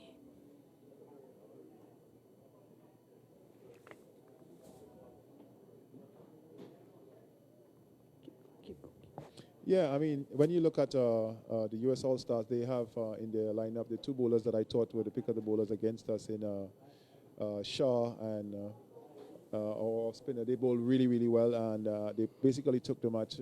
We had 4 overs left, and they both had 2 overs. So with the experience of those guys, and we didn't really help ourselves with the strokes that we played. So as I said, congrats go out to them, and I look forward to this game because the Afghan team, I was very impressed with the batting. So it would be a really good chase, and it should be another nail biter. So Dilhara is on 41. Hassan Raza is on 35. We've seen a partnership of 64.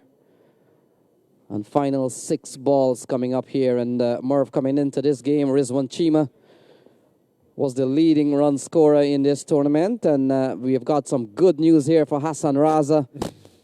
He has now passed that, and he's leading. He's leading Rizwan Chima. In fact, he needs a few more runs. In fact, he needs 6 more runs, so I can't jump the gun here. 6 balls remaining, and whether or not he can get that 8 runs, we'll have to wait and see, Merv. I think if I'm a betting man, the way he's been batting, I think definitely, and he would want to get anything above 12, 15 runs from this over to finish off on a good note to take the momentum into the field.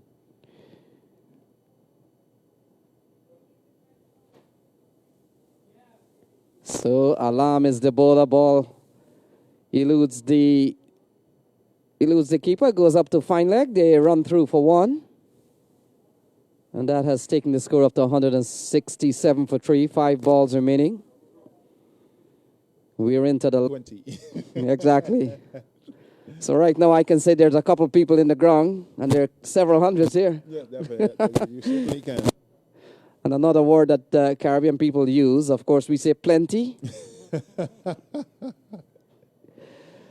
Yeah, we've done a very good job with the English language. We've twisted, turned it all over. So plenty of runs here, 167 for 3. As an aborted run up here by Aftab Alam, one of the medium pacers out of Afghanistan. And Merv, what have you seen from fast to medium pace bowling in this tournament? It's been good, and especially with the wicket, the surface that we're playing on. It's as I said, it's very conducive to batting. But the guys have held their own with their tricks. You have guys with good performances. Looking at our team, the wicket didn't spin as much, but the two-leg spinners seem to have gotten. Oh, that's huge. That's out of here. Oh, that's a big shot off the bat of Dilhara. He goes up to 47, and it's 174 for 3 more. Big shot.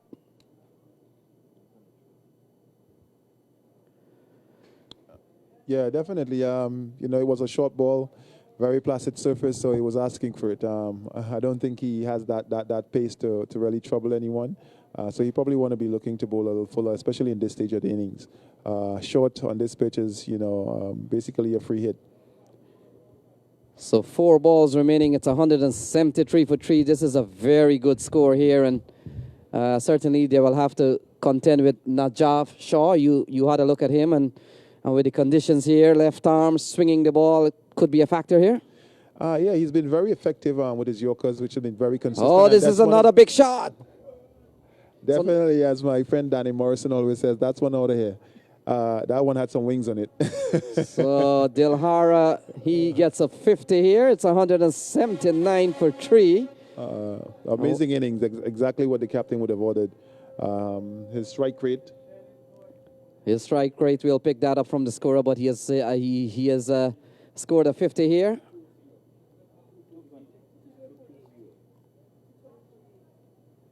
So 77 is the partnership, 179 for 3. Oh, well bowled, as we were just talking about the slow ball, and very well executed there by the young man. So good comeback from him. So Merv, the strike rate for Dilhara 220. Definitely interesting. I'm sure he will be probably in line for the man of the match. Amazing innings coming in at the end, and definitely doing exactly what the coach and captain would have wanted. Well, he has played good support here to Hassan Raza. Hassan Raza has tapped it around, but he has tapped it out of the park. He's not looking for the singles. Oh, that's another big shot here. Fielder comes around, makes a good stop, looking for 2. They settle for 1. And final ball coming up. Hassan Raza just 6 runs, or maybe 5. He's 6 runs away from Rizwan Chima. And even if he doesn't get it here for the team, it's 180 for 3. He's batted well for 36 actually. So yeah. Final ball coming up. Definitely, he has played really well for his team, and I'm sure he'll be looking forward to effectively take this trophy away. Having said that, the Afghanistan team, as I said, I was very impressed with their batting. So this should be a very good game as well. So 180 for 3. Final ball played up towards the long on area. And that will be it. It's 181. 181. They have not lost a lot of wickets. But Merv, your prediction, 181 is a very good score. Definitely. Showing the Lions how to bat on this wicket. It's a very good score. And, we all know about scoreboard pressure. So it will be interesting chase. And the Afghanistan team will have to bat really, really well to get this. All right, so we'll hand it over to Ivor Henry. And Merv, we'll see you back in about 10 or 15 minutes when All-Stars will defend 182. And Al-Masafi will have their chance to bat in the final. Yes, definitely. As I said, it should be an interesting game once they bat well on a very good surface. And we must say congrats to the groundsman. It's been a really good surface and allowed for really good cricket. So some congrats must go out to him. Yes, indeed. Well, folks, here you would have heard it for yourself from commentators Lenny and the big man himself, Merv Dillon. So the Afghans gathered together, and they're going to work their strategies, try to get the coveted price of $50,000 for winning this coveted trophy here at Central World Regional Park, the 8th year in the U.S. All-Stars competition. 182 for victory. When we come back, the one chase will begin. Thank you for staying, ESPN viewers. All right, thanks so much.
81.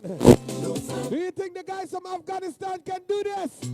I think it's going to be one hell of a final. Matiullah Abid, a man who once ran out of the Queen's Park Oval after Afghanistan defeated Trinidad and Tobago. He ended up in Laventille, and they had to bring him back via taxi. Welcome, Matiullah. Thank you very much. Actually, this is the same situation I was experiencing almost 5 years before. Well, that delivery, angle across the batsman, and Tariki, as we know, he does not waste any time. He gets back on the back foot and pulls that true square leg for 4. And Matiullah, you were saying, are you back at the stadium? Yes, actually, the same place and kind of just close to Florida when I was there.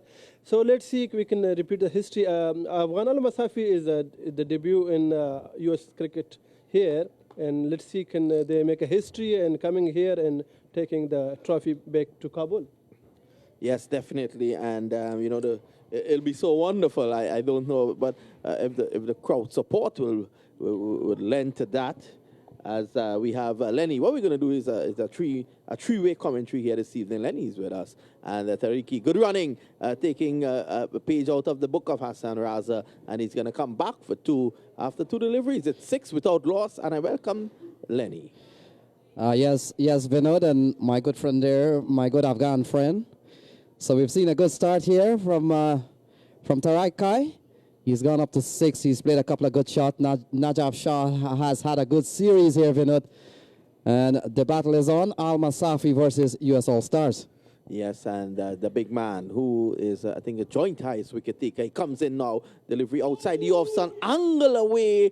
And Tariki on that instance was drawn towards that shot. Luckily for him, he's still there. The ball is going to do a bit. We know that Shah does a bit with the ball. In fact, he does a lot with the ball. He's one of the experts at getting reverse swing. He's not going to get that now. Of course, the ball is new. But the score is 6 without loss. He has been a wonderful bowler for the U.S. All-Stars. Shah and Saeed Ajmal has really taken the fight to all the other teams.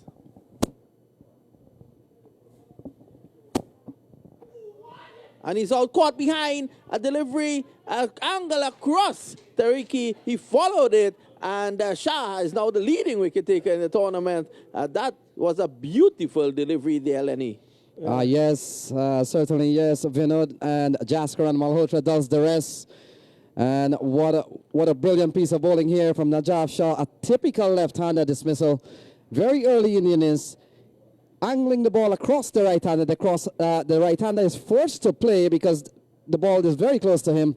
And, of course, with good wicket-keeping here from Jaskaran Malhotra, he does the rest. Afghanistan under pressure here. Yes, Matiullah, and, of course, it's 6 for 1. I know you're hoping for a repeat of what transpired in Trinidad and Tobago. My friend, this is Florida. No, yes, this is totally different story here. In a big blow to Afghan Al-Masafi, Najib Tareke, who was very good against U.S. All-Star when they were playing in the round matches. So let's see what Nawroz Mangal and his captain Javed Ahmadi can do afterward. Well, Javed Ahmadi is one who is very dependable in the mold of Hassan Raza. So he has a big job on his hands tonight. And the Afghan team, Lenny, has played 3 matches in 24 hours.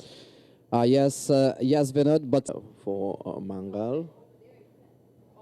And he's off the mark. Lenny, a senior man in the setup, Mangal, I think he may well look to go the route of Raza, what Raza did for his team. Yes, certainly a very responsible knock from Raza. We've seen him done that a couple of times today. Ball again angling down the leg side. A play and a miss here from Javed Ahmadi. The score remains at 8 for 1. Still 174 to win from 110 balls. Well, I think they need to play overs, and you can't get overwhelmed looking up on the scoreboard all the time. You play overs. You must have a plan. And I think one of the key to chasing totals like this is that you must get the singles in between. So Johnson continues to ask question here. We've seen 3 balls thudding into the pad of the batsman. And Vinod, you've watched enough cricket at the local level sometime, or lower levels of cricket. Sometimes when the umpire gets bothered enough, ball hitting the pads, the finger goes up. Are you saying, Lenny, that the umpire is weak? Are you saying that the umpire will Not at all. will buckle under pressure? Well, sometimes at local level, at least the level that I play. Well, I'm looking at the last delivery. Amadi is very unhappy. It was a full pitch delivery, actually a full toss, and he seemed not to have picked it up. He was asking earlier in the over for the side screen to move a little bit to the right.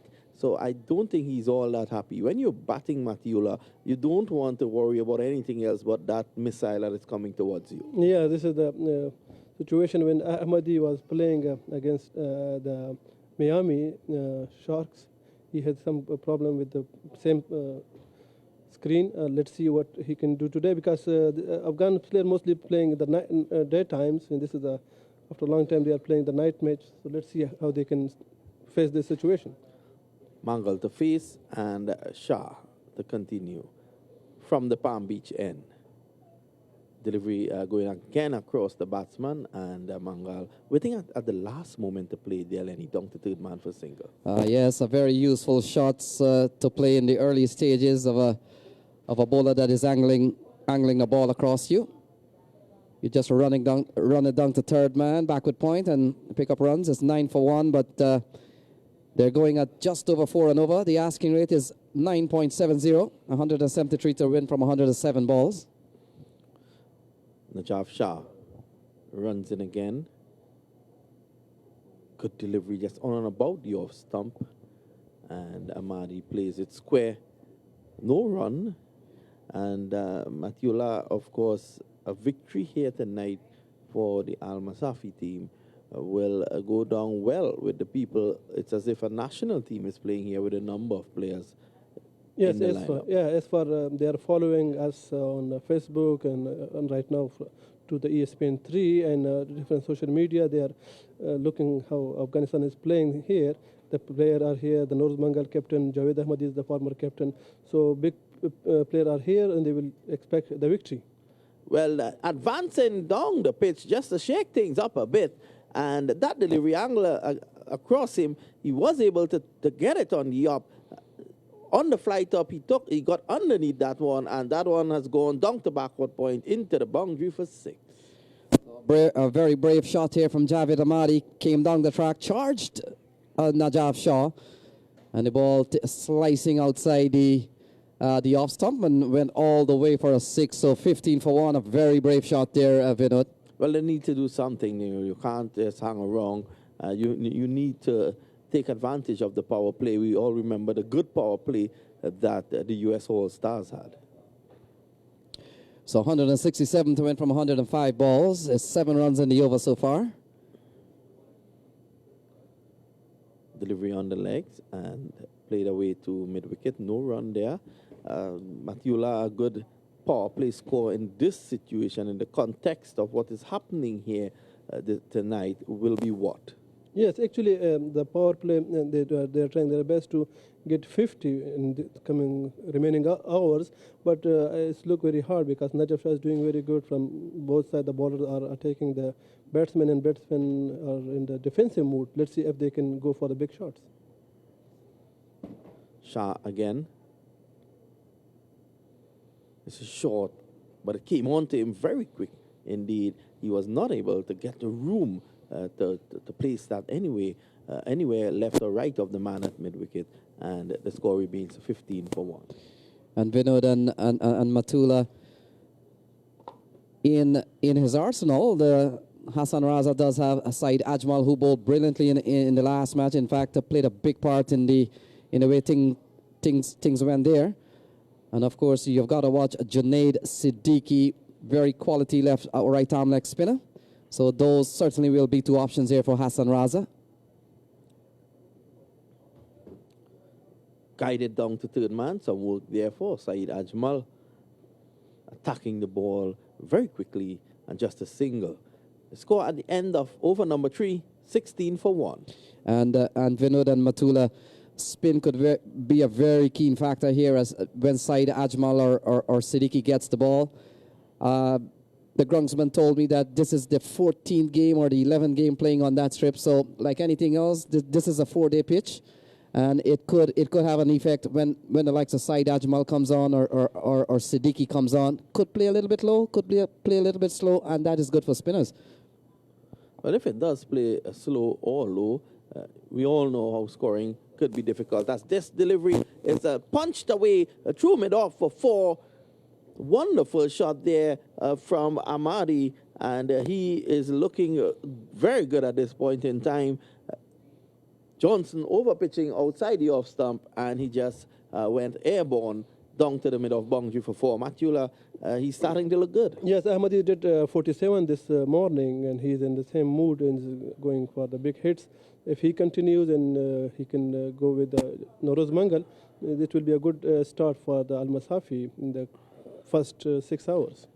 2 very senior men out there. A lot depends on them. Yes, a good-looking shot from Ahmadi previous to that ball. He's a very commanding batsman. He's played well in this series, and you're right, Matula. He comes into this match with some bit of confidence, having scored a big score in the last match. So that has to count for something here. And I get the impression that Najaf Shah, he has bowled well, and he could be the man to watch. But Orlando Johnson, advancing down the pitch to Johnson. This is pulled away down through mid-wicket. They're going to come back for 2, and the score goes on now to 23 for 1. Remember, the target is 182, and Matula, at least these 2 are getting things moving. Yeah, the scoreboard is ticking, and the score goes behind 20 when they start with Taraki, and after the loss of him, they were like a little bit worried. But now, Javed Ahmadi and Noroz Mangal bringing the team back into the action. Johnson again, he has shortened his run-up, and this is beautifully timed, true cover for 4. Johnson seemed all over the place on that occasion, and again, Noroz Mangal, a man with tremendous experience there, Lenny, he was able to just place it beautifully through the covers. that's a beautiful shot in any format of the game. It looks like a classical test shot through the offside. Lovely shot from Noroz Mangal. And Vinod, I get the impression that Najaf Shah is applying pressure on one side, but certainly Orlando Johnson could be the target man here. Not to say that he's not bowling well, but you know how it goes. When enough pressure is applied on one side, somebody has to pay for it, and the big appeal goes up. And Mangal finally goes leg before off the bowling of Johnson. He falls for 8. It's 27 for 2. Yes, and even before he bowled that delivery, Johnson, the batsman went well into his wicket, and he was struck wicket to wicket on his way. A good decision there by the umpire, and a huge blow, Matula. Yes, very huge blow. And Noroz Mangal, he was a well-set batsman. He did 50 in the previous game, and team was expecting him to stay, but mostly if you read his career, the LBW is the most dismissals for Noroz Mangal in the cricket history. Not many bowled, not many catch, but LBW is the Noroz Mangal's specialty. Well, a big breakthrough there from Johnson, who prior to that was looking all over the place. And I think Mangal on that occasion did a lot to cause his own downfall by moving too early and missing a delivery that was pitched wicket to wicket.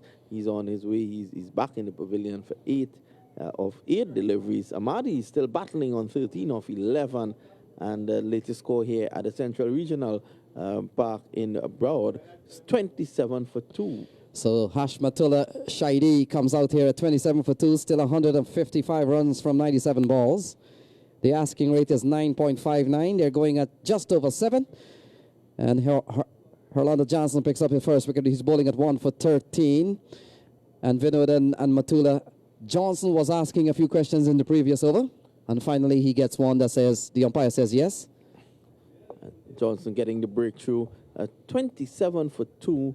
And Shaidi has come in. And from what we saw today, he is one who can nudge the ball around into the gaps, get the odd single here and there. And he's also very capable of putting away the bad balls. I think they're going to move the side screen now to the left with the left-hander on strike. So, Vinod, the other thing about Johnson is that he has cut his run a few paces, and he seems to be bowling better with a cut short run up here. 27 for 2, he has struck, 1 for 13 so far. Well, back in the day, no one could get him to cut his run up. The only thing, as I said before, he ran in very quickly indeed, and that was the end of that.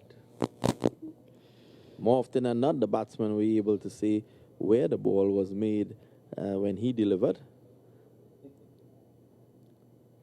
Johnson, a full delivery, and this is pushed away by Shahidi. No chance of a run. Score 27 for 2.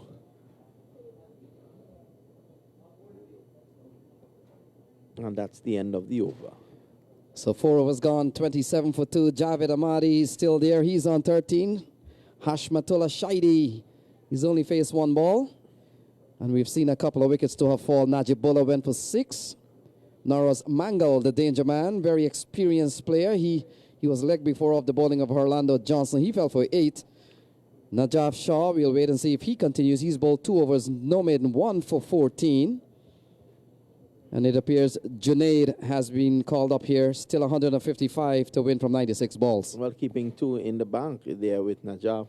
But Matiullah, who are some of the batsmen to come in who can really make an impression on the situation? Yes, this is a situation when Afghanistan, Al-Masafi will ask the Najib Zadran to show his talent. Najib Zadran is the player, we saw him in the World Cup T20 in Nagpur when he did 49 against West Indies. So Najib Zadran, he is a very talented guy, but unfortunately so far he was not able to show his skill. Gulbuddin Naib is another player who can also change the game differently. So Hashmatullah Shahidi, the man of the match against the Miami Sharks, he is in the middle. Let's see what this big star can do for their team. Siddiqui.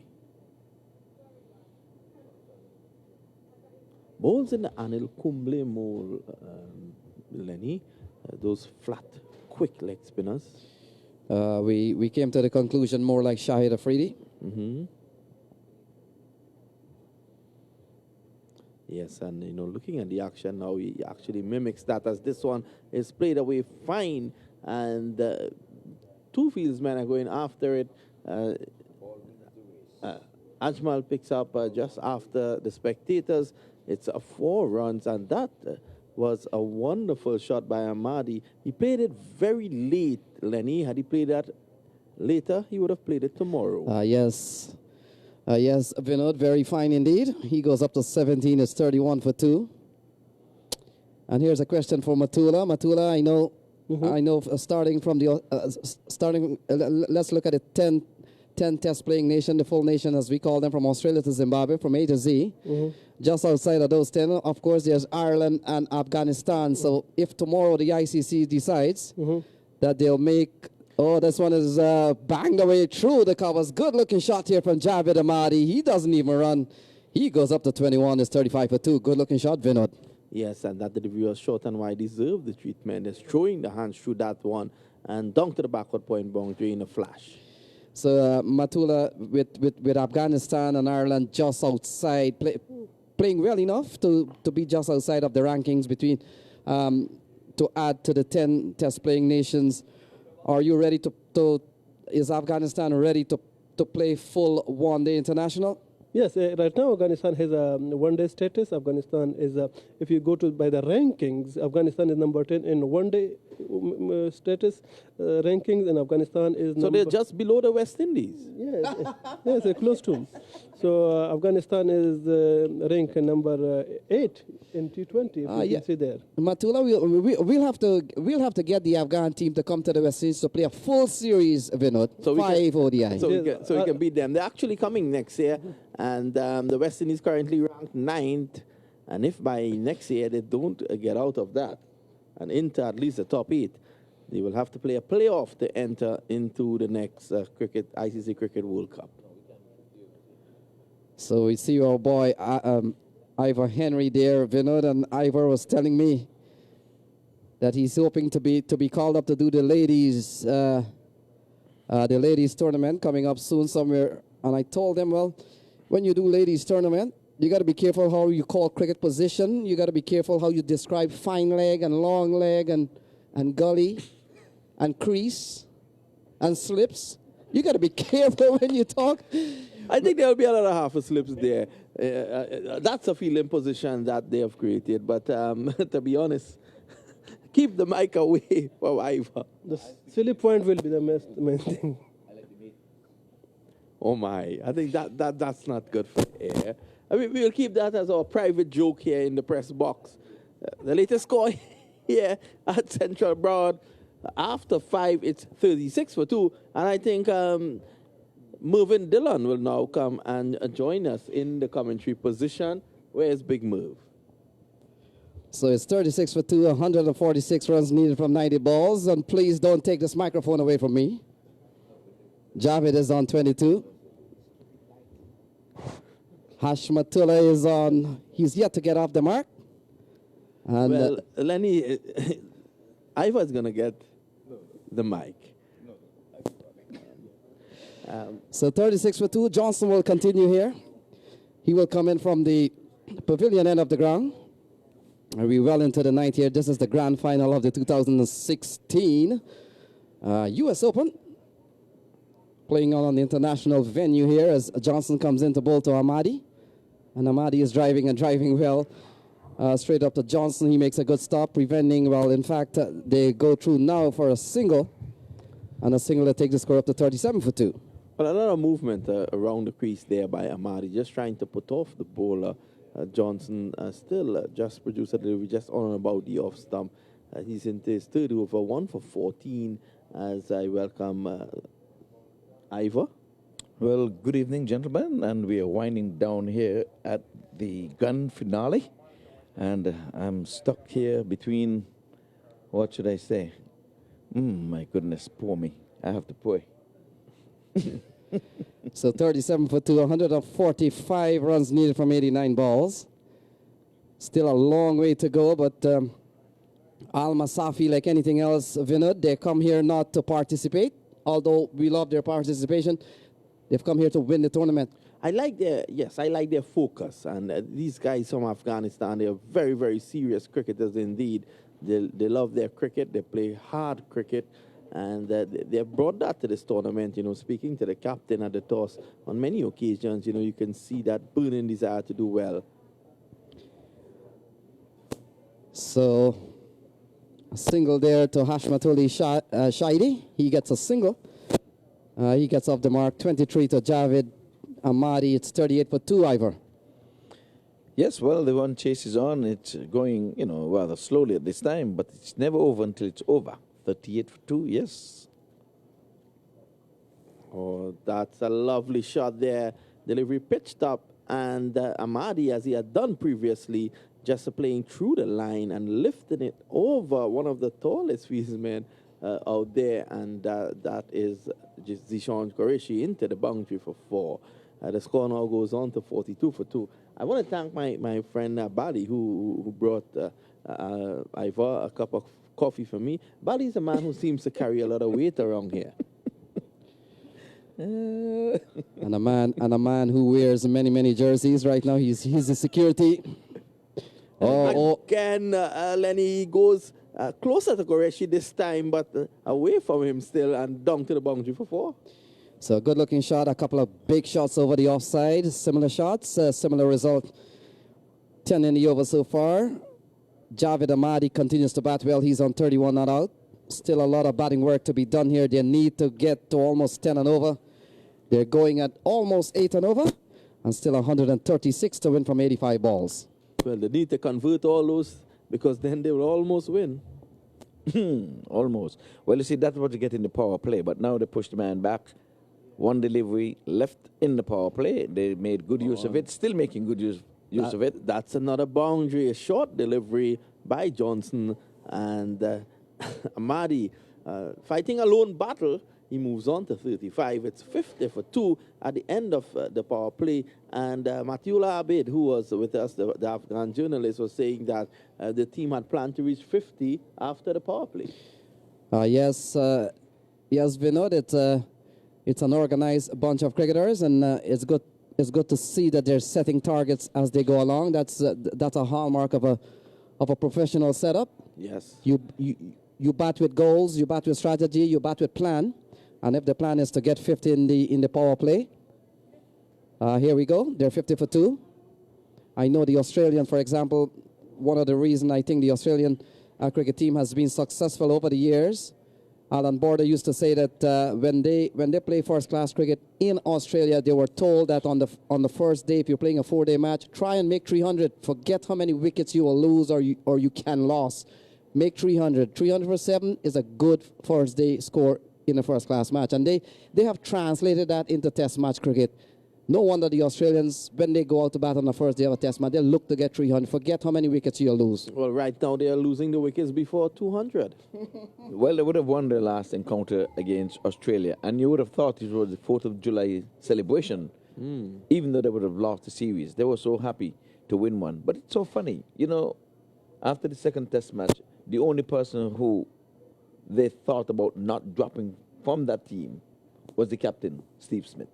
Yes, they did make 6 changes, sweeping changes. Ivor, had you passed close to the selection room, you might have gotten on as well. Well, with all those Sky miles that you have, you could have, pushed me on. But next time you take me in your luggage, the noted journalist from out of Trinidad, Vinod, he is here with us. And I think we're going to keep him for much longer than today. I'll tell you something, though. You know, you're coming across here from a recognized cricket background like the West Indies. And you're coming into a situation, you're looking at the development of cricketers in the United States. As Siddiqui bowls to Amadi, and showing a bit of finesse on that occasion, not bludgeoning the ball. It goes up to 53. And you're seeing the development of the U.S. cricketers. I must say that I'm very impressed with the development of the journalists, the commentators as well. I like the work of Lenny and yourself. Lenny, he's really impressed me. He's very organized indeed. I think we need to get him into the international panel. And this one is played away down to long on, and that's 2. Score goes on to 54 for 2. So I like the development. So there's development off the field as well. Well, still don't forget me in the luggage department, please. Well, you have done well. You're going to definitely go into the luggage department, and you're going to stay there. No. One of the porters is going to take me off, trust me. I think Vinod, get him the Ladies World Cup coming to the West Indies in a couple of years, and I'm pretty sure that he wants to be a part of the commentary team, and when that happens, 55 for 2 here. Well, he was in consultation with the president of the West Indies Cricket Board over the weekend. I was not privy to the details of that conversation. Of course, Dave Cameron is around, and did see Ivor Henry having a closed door meeting with the president. The delivery is dragged all the way from outside the off stump down to square leg, and the fieldsman down there attacking the ball. I like to see fieldsmen attack the ball. It shows that sort of energy out there that translates to even the bowlers when you're backed up by good fieldsmen. Amadi's on 37. Shaidi is on 5. It's 56 for 2. Yes, Vinod, it's 126 to win from 79 balls. A partnership of 29. Al-Masafi fighting here. They're determined to win this tournament. Their management has come here, and while we certainly have loved their participation, they've come here with one plan and not necessarily to finish the tournament. They haven't come here to get into the final. They've come here to win $50,000 at least and to win the U.S. Cricket Open. Of course, and more than that, it's for inspiration. And the young people, the young cricketers across there in Afghanistan will feel inspired by this performance if they can go on and win. Even if they can't lift the title, they would have reached the finals, and that is a big achievement as well. Well, I see Maitland he has gotten it right. I sat here on the first day doing commentaries, and he was calling this team Al-Masafi. So Maitland has got it right. I'm looking at his scoreboard, and he has it as Al-Masafi. And it's a pity that the men from Al-Masafi themselves, they're not getting it right tonight. I just want to say something, yes, because sir? the conversation... Are you still here? The conversation between the president of the West Indies team and myself, I can assure you, we did not talk with an open mic, and we did not have any locker room talk. So Ajmal comes into the attack, ball swept away up to deep square leg, and Should I tweet that? No. Hashmatullah picks up his 7th run here, Vinod. Yes. It's 58 for 2. Only having a lot of fun with the guys here in the commentary booth. And I'll tell you something, everyone here has contributed so much to this production. Everyone here, initially we had to take our time to get off the mark, Mr. Ivor, and think we're hitting 6s tonight. Yes, and in the 8th year, you've been around quite some time. I'm missing your partner in crime, your tall... he's actually in jail. Well, we have to get him out of jail. Is he playing Monopoly? He was due to come, but other commitments. So 123 to win from 76 balls. Saeed Ajmal, the former Pakistani international. He's bowled well in the last game. And ball swung into the onside, and easy single here for Hashmatullah. He goes up to 8 and takes the partnership up to 33 here, Vinod. As we see a couple of games ago, certainly with the batting of Hassan Raza, runs were built up because of partnerships were built. 60 for 2. The partnership here between Ahmadi and Hashmatullah has gone up to 33. Oh, that's a big shot. That's a good-looking shot here from Javed Ahmadi. And it goes 1 bunks away for 4. He goes up to 42. It's 64 for 2. Wonderful shot, getting to the pitch of that one and then pulling it away down to mid-wicket. And the captain leading from the front, looking to get some sort of assistance. I have one question. Is it time for me to stand Brianna? There's a batsman in the 40s. Why are you standing? Oh, I'll tell you after this delivery. While I was sitting, we had 7 guys who got out in the 40s. And to break the spell, I had to stand up, and I got 2 in a row. They got over the 50, one actually got to 100. Well, I think you should keep sitting because that's the only time you would have gotten wickets in cricket. So Hashmatullah is on 8. Ajmal, ball worked into the onside, an easy single. A single that takes the score up to 66, closes out over number 8. And let's look what is required here. 116 needed from 72 balls, which means they'll have to go at 9.67. They're going at 8.25. And you're watching U.S. All-Stars into their second final in 5 years.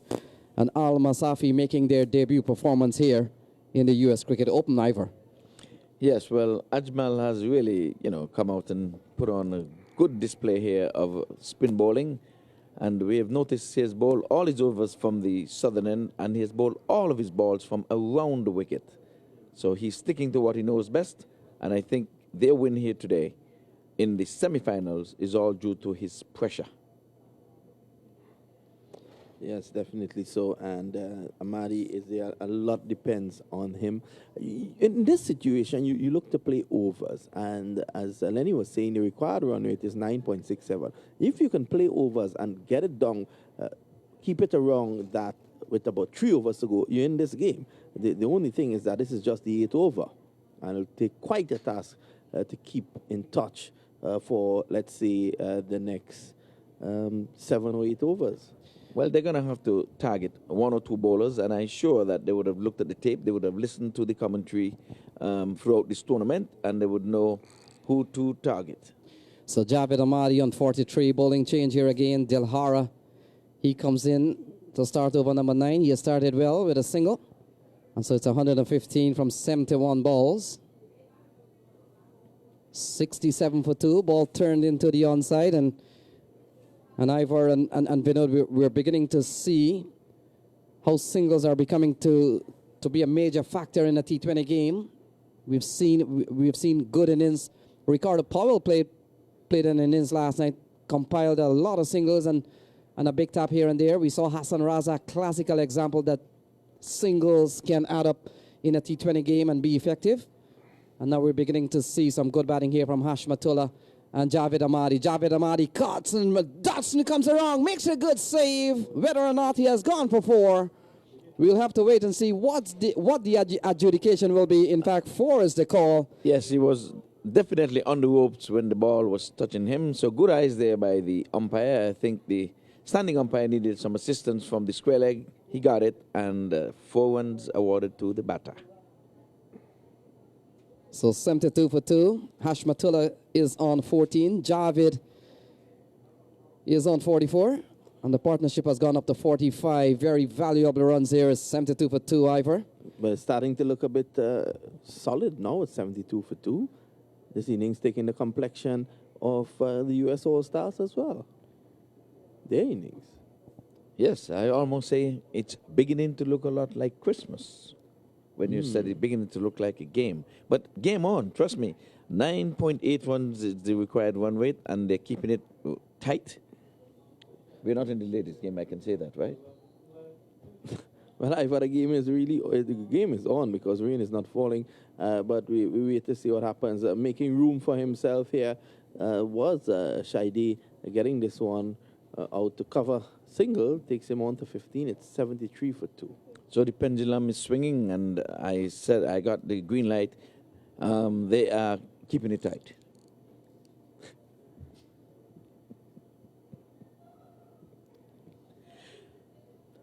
Well, it's the U.S. All-Star 8th anniversary here.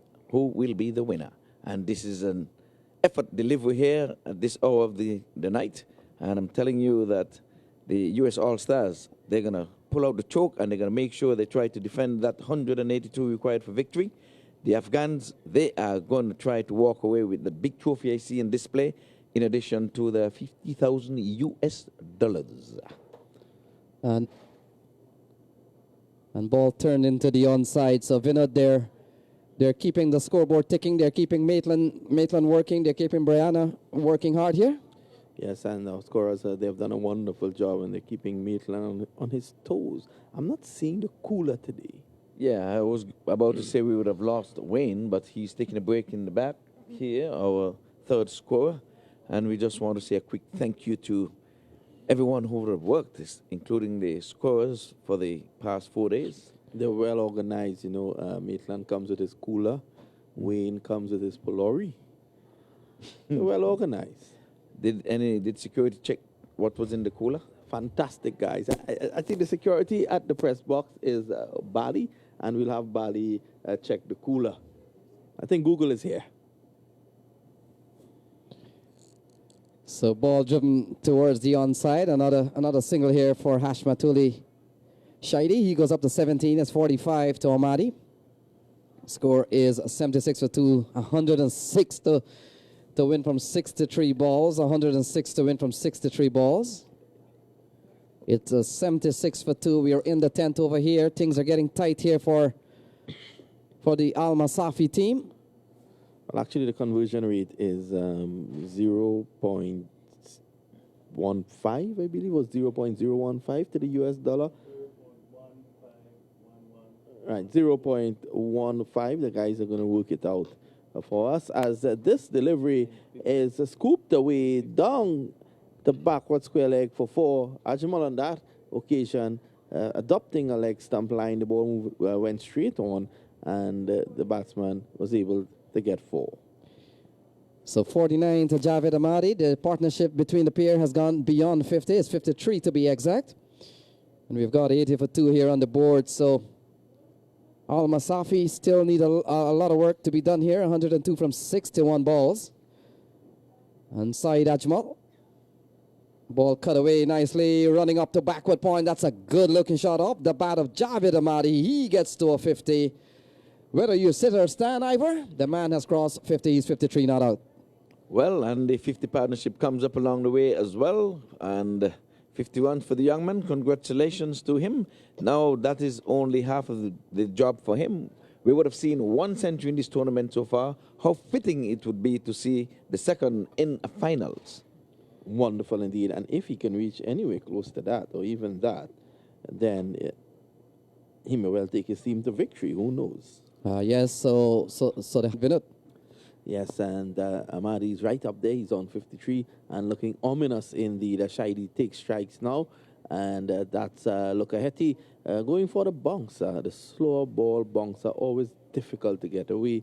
And so wide. The batsman pleaded with the umpire, and got Yes. wide. Yes, well, The bowler looks stunned. It was a late call, but you know the umpire can make a call before the next delivery, and he would have done just that.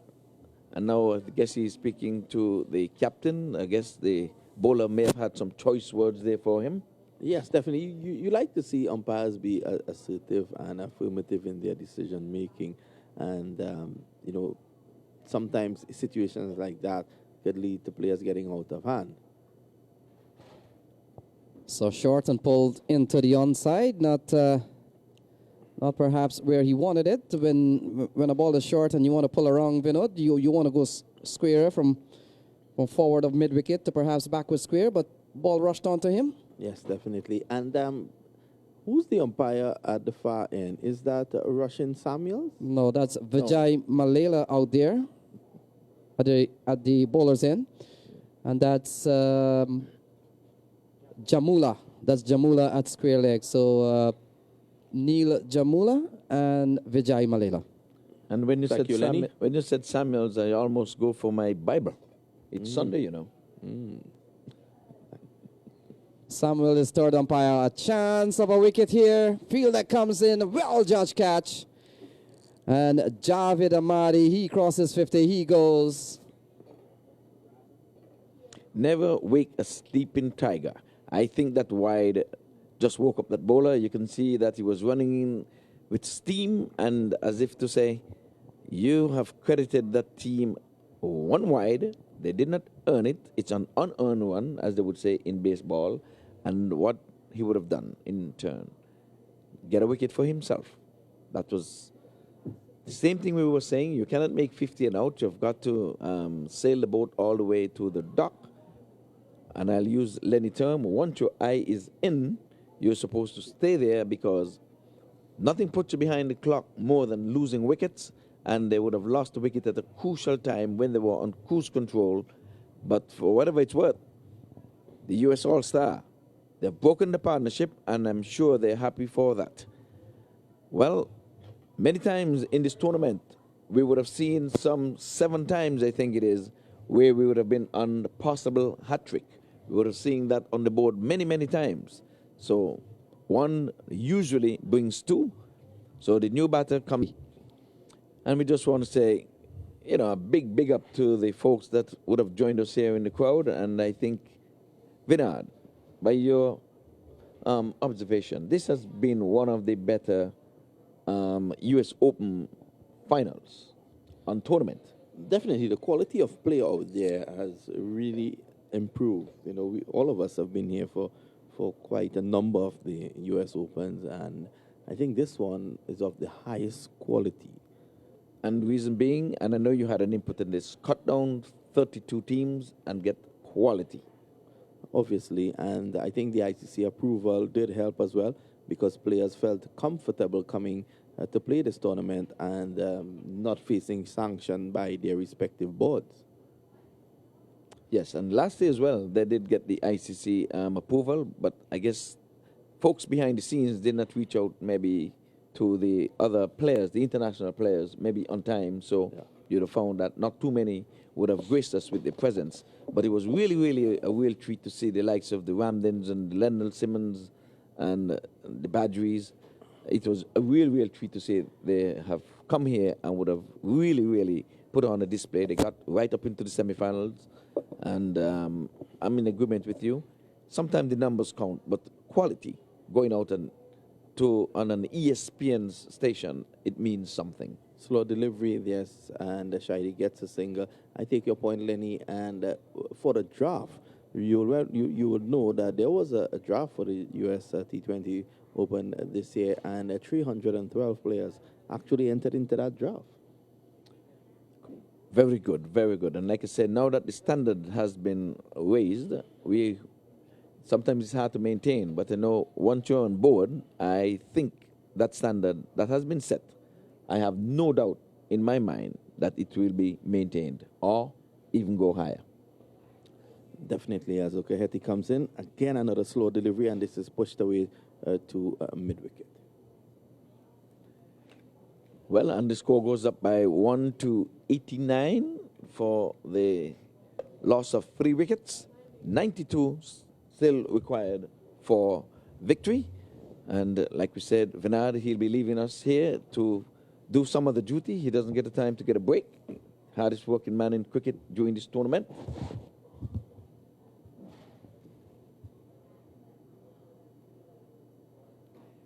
Yes, it's a thrilling final here. The Afghanistan team, they are doing their best. And here's a good-looking 2 runs here. The ball was played with soft hands. There was 2 men in the deep there. Square leg, deep square leg, and the mid-wicket, and they played it in no man's land, and perhaps one of them thought the umpire, the ball was closest to the umpire. Maybe they thought the umpire was a fielder, or he should have gone for that one. In the meantime, the batters would have picked up 2 runs along the way. The score goes up to 92 for 3, 90 runs needed. They're going at a good clip. The required run rate has gone up to 10. By no means that is a hard task, unless it comes down to the last over or so. At this time, they're in cruise control. All they have to do is to target a bowler, get maybe about a 17 or 18. In one of the semifinals, we would have seen some 21 runs taken from an over. Lenny? Yes, Ivor, and oddly, but certainly in the last 2 or 3 overs, the required run rate has certainly gone up, so that has to be a point of concern here for Al-Masafi. They still need 90 to win from 53 balls, and many cricket matches, you asking to go 11 and over is still a tough task, so we'll have to wait and see. Nazir Jamal, we saw him in the series. He can give the ball a tap. We see Hashmatullah, he seems settled here, but still a long way to go. 90 runs in a T20 match is a lot of runs, and with 53 balls winding down, as Junaid will come into bowl to Nazir Jamal. He's on 4, and to a ball that is pitched up. He's driving uppishly up to long off.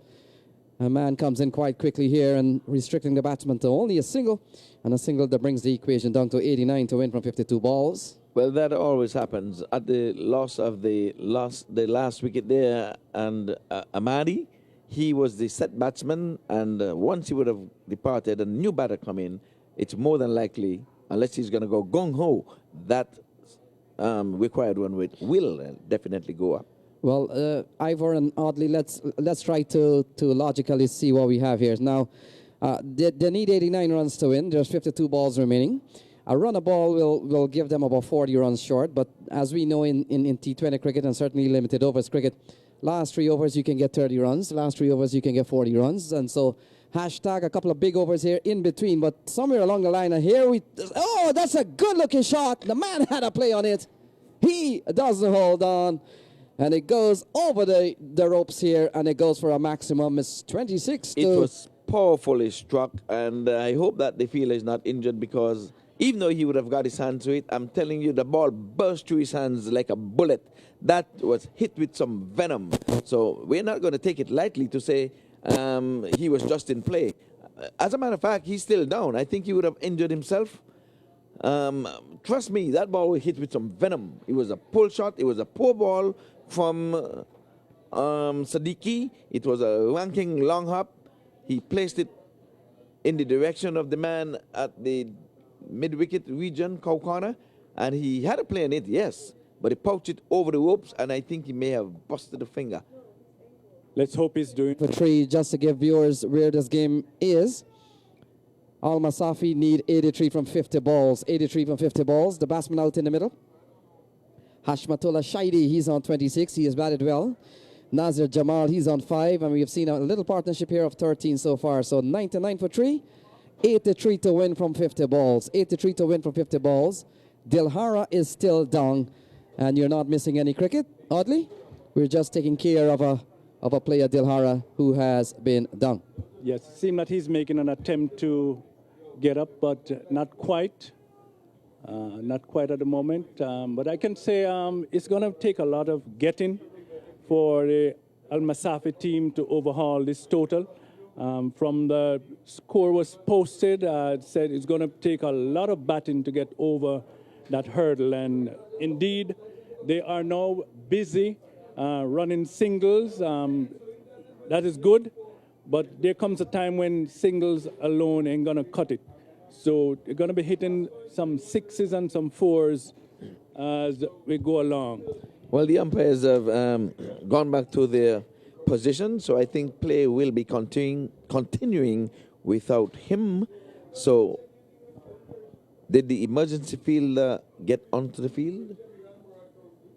Our score, Brianna, is looking. Is a ball played up towards the offside, a good looking shot. There's always protection out in the deep. There's settle for one. Let's look at the throw, a decent throw. And they settle for one as that brings up the 100 here for Al-Masafi. So they're batting at 100 for 3. And it comes off the 12 over. It comes off the bat of Hashmatullah Shaidi. He goes up to 27. Ivor, it's 100 for 3. Yes, so I would say the countdown is on after you'd have reached that magic number of 100. Psychologically, you would have think that you would have jumped over one hurdle, and now you have some 83 more hurdles to jump over. Yes, and when you look at the game here, oddly, 82 to win from 48 ball, still you've got to give the bowling side a bit of advantage here. 82 to win from 48 balls. The thing is, Dilhara wouldn't be able to bowl again, and he has bowled predominantly in the side. He was a featured bowler. He's one of their stock bowler, and he wouldn't be taking any part in this match as far as we see. Yeah, he's going to be badly missing by his side, the US All-Stars. So, is that Qureshi? Yes, so we're going to be having a bowling change from the far end. Young Qureshi, who would have played in all of the 8 tournaments that were being held by the US Open. And oddly enough, here is where Hassan Raza, the captain, if he's thinking to introduce a bowler to fill up that 2 overs here from Dilhara, he may have to bring them in at some point here. You don't want that to happen towards the latter part of the innings. So it's going to be very critical here how Hassan Raza handles the bowling. And he's doing it now that the batters are a little bit cold by your reasoning. Mm-hmm. Yes, indeed. So Zishan Qureshi comes in here at 100 for 3. Still 82 to win from 48 balls. The advantage perhaps a little bit in favor of US All-Stars. But a couple of big overs here, you never know. Zishan starts with a short ball, pulled away. Will only get a single. Mid-on is engaged. He comes in quickly. Takes the score up to 101 for 3 and brings the equation down to 81 to win from 47 balls. Required rate over 10. And they're going at just over 8. So that makes a big difference in runs required and run presently scored. Yes, well, now the scoreboard has got the Dalmatian numbers on there, 101 Dalmatian.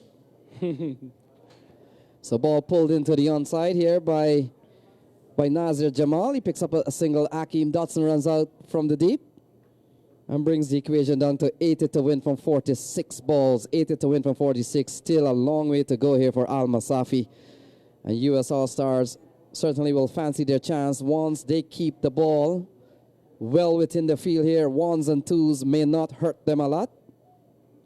Yeah, the match is definitely not Wide. over by any stretch of the imagination. One wide, yeah, not over by any stretch of the imagination. But I must say, in my book, Al-Masafi, they are winners by virtue of just reaching the finals. Nobody was expecting to see them in the finals. But I know they're not here just for the finals, they're here to win. Yes, oddly well spoken. In fact, that's the word we got from their management. They're determined to not come here to compete alone and not certainly come here to compete in the final. They're come here to win it. And Zishan has 4 runs in the over so far, so 78 to win from 46 balls. Oh, that one is pulled away, and he doesn't get hold of it firmly. And he'll get a single out in the deep. The score goes up by 1. It's 105 for 3. And so brings the equation down to 77 to win from 45 balls. And oddly enough, both Nazir Jamal and Hashmatullah Shaidi will have to target a bowler here. They will have to seek out a bowler that they want to get after, get a big over or so, and put things on track. Oh, it's in the air, well away from the fielder. And they'll come back for 2 as the ball is played up between mid-off and mid-on. And they come back for 2. It's 107 for 3. Yeah, I think the batter was trying too hard to get that over the boundary ropes.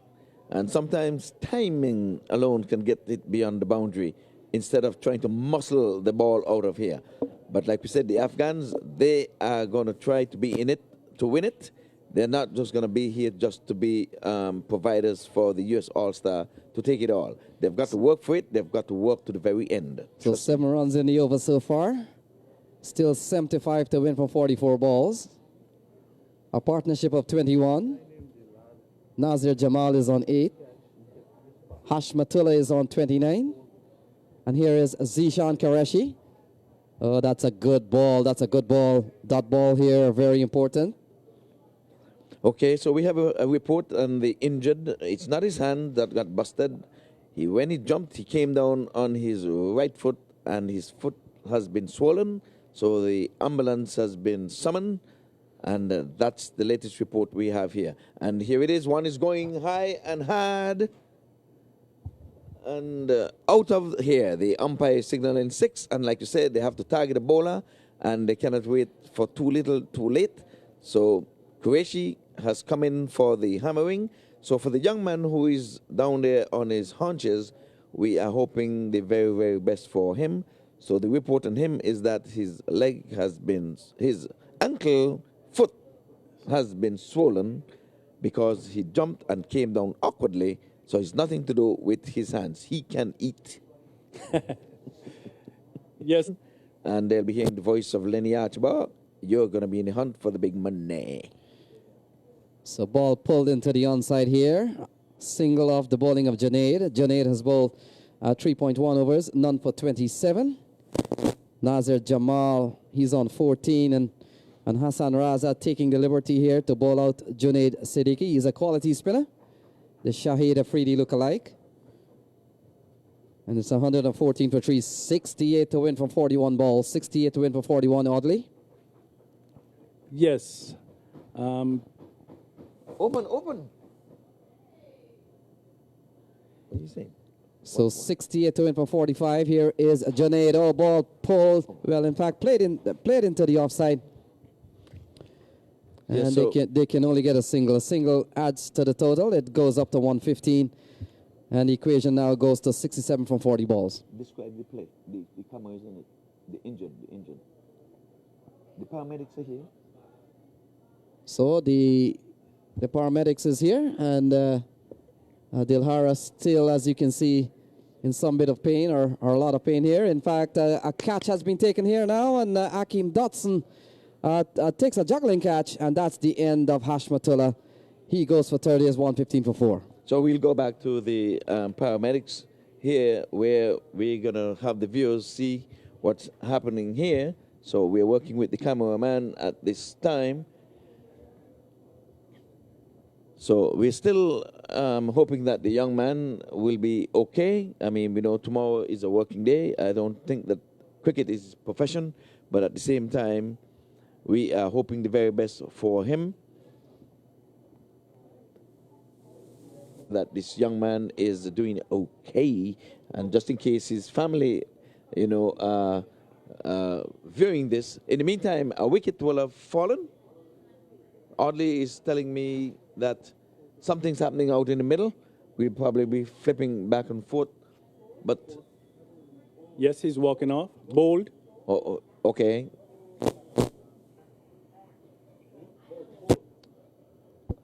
So another batsman has been out bowled. That's the latest that's been happening here. So the fourth wicket would have fallen, 115 for 4.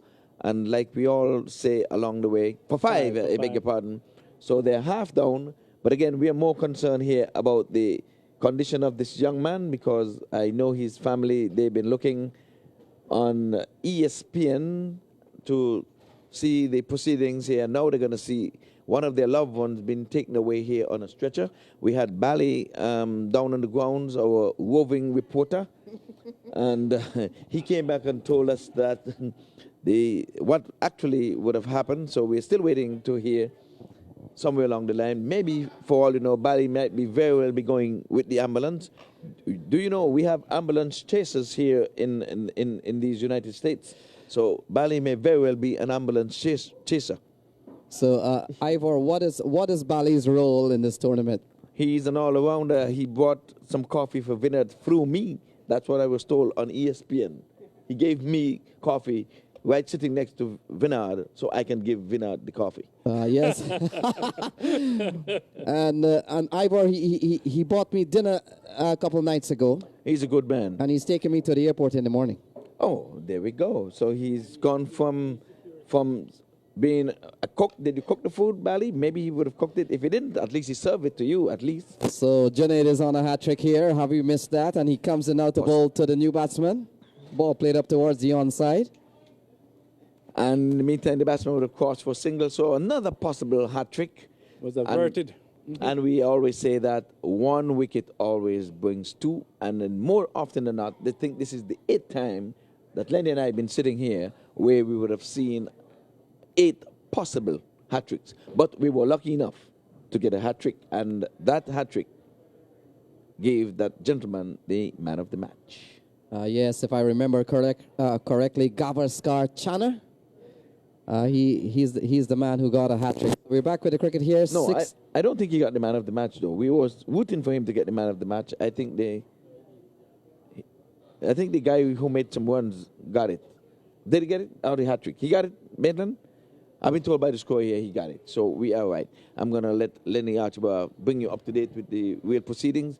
But let us see if the stretcher would be caught on tape here where the gentleman has been taken away. And we are hoping that his loved ones, you can see his face now on TV. The camera is getting a good shot of him here. The young man seems to be in agony. He's been lifted away. And we apologize to anyone if they're thinking this is something gruesome. But it's cricket. And yes, we do get injuries in cricket. And he is going to be in our prayers. So it's 118 for 5. 14 overs gone. 64 to win from 36 balls. The pressure here on Al-Masafi. And oddly, 64 to win from 36. You're beginning to think that this game is slipping away from the grasp of Al-Masafi. Yeah, we would like to think that way, but then, you know, again, I always say cricket is such a game that when you think it's over, it's not. As they say, it's not over until it's over. And we are hoping we can have another nail biter, you know, going down to the finish.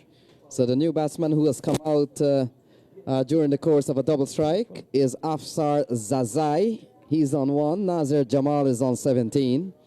It's 118 for 5. 64 to win from 36 balls. 64 to win from 36 balls. And let's not forget, immediately after this, there's going to be a presentation, and I'm sure that you won't want to miss that.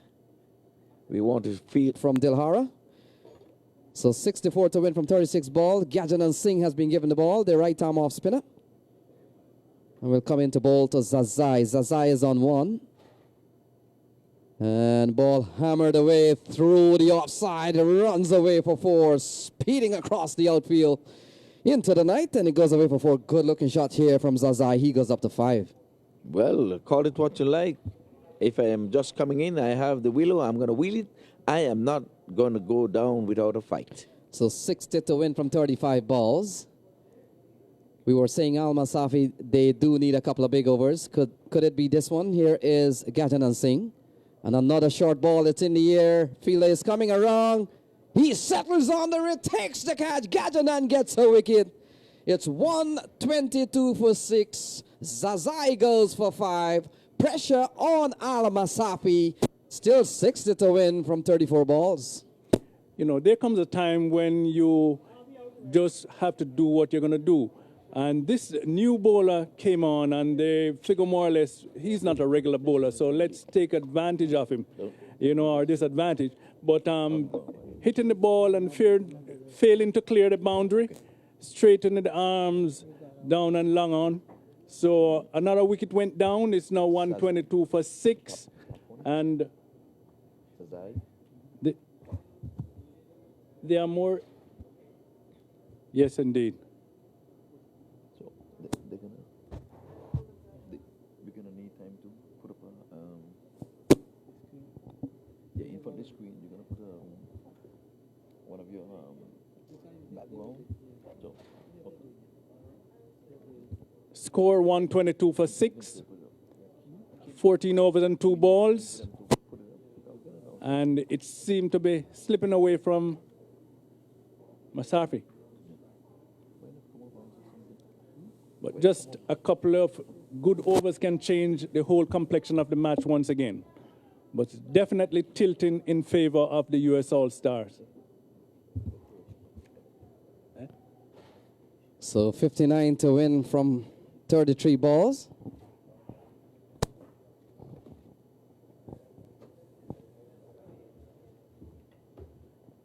Gajan Singh continues, and ball played into the onside. They'll go through for one, and brings the equation down to 58 to win from 32 balls.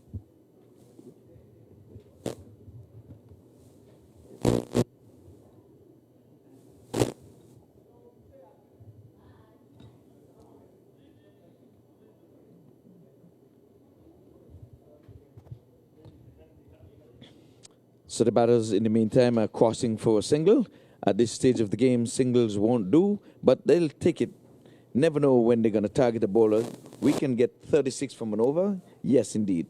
Six sixes in an over will give you 36. But we are pleased to be joined here in the commentary booth by Mr. Qureshi Mohammed. And the reports are in, and they're saying, by a long shot, this has got to be the best of the 8 tournaments that you would have been involved in. How say you, sir? Yeah, this is the great tournament. If you've seen from all this weekend for major holiday, and the teams came out all of the places, and we've been this is the eighth year for U.S. Open, and U.S. All-Star is playing in the final with Al-Masafi, which is from Afghanistan, and U.S. actually the games they're playing on the final. Well, they're in a very good position here to lift the coveted trophy, and we understand it's some $50,000 for the winner. Can you confirm? Yes, there was $50,000 cash prize for first and 15 in the second. 15?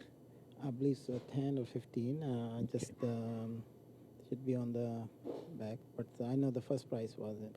What's 50,000? We've been saying that all along. And after this delivery, we'll come back to Mr. Qureshi, and the batsman is playing an aggressive shot out to the mid-wicket region. In the meantime, the batters cross for a single. Takes the total on to 127 for the loss of some 6 wickets. And Mr. Qureshi, another thing that's been coming in here on the social media is that they're happy that we had quality players and players that they can look up in the archives to see, in the likes of the Ajmals and the Siddiquis and what have you. Najam, this is the Najam, the fast bowler. He's have over close to 500 first-class wicket. He's a Pakistan one-day player also. He played for Pakistan. And also people does not recognize him, but he's the fast bowler. You've seen him earlier. He's one of the best fast bowler from Pakistan. He flew in just for this tournament. And he has the highest wicket in Pakistan first-class games, close to 500.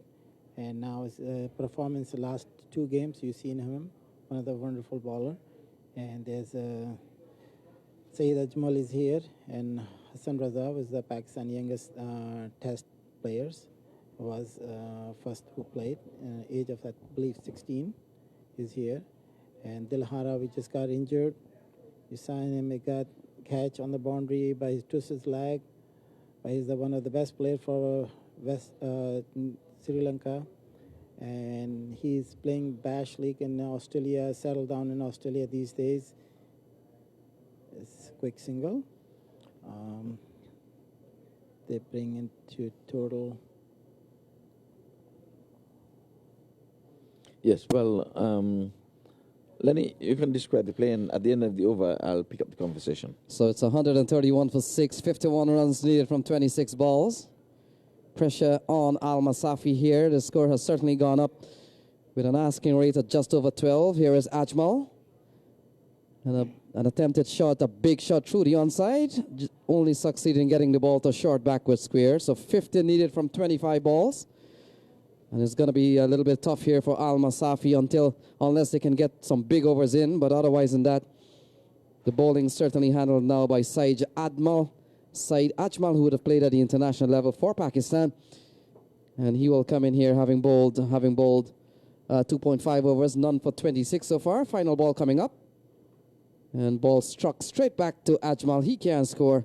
And so 50 runs to win from 24 balls. Ivor. Yes, and again, players from all around, the West Indies, Afghanistan, you said Sri Lanka. How did you manage to get players out of India when no one else in the world can get players from India to play India franchises? I think we have blessing for US Open.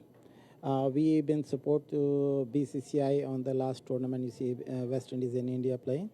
And we have been blessed by US cricket, I guess, in the world. We are the only tournament, a lot of IPL players coming and play, and they are participating. Even I have the meeting today with the board from President, West Indies board president, and David Carmen. He's here. He's going to do presentation tonight. He's supporting for US cricket, and first time he came down here just for the US Open after 8 years, and some official board came because ICC sanctioned this tournament, which is more blessing for this US Open this year. And he's coming giving presentation, and he released a lot of players. So Najaf Shah comes into the attack here with 50 runs needed from 24 balls. 50 runs needed from 24 balls. It's 132 for 6.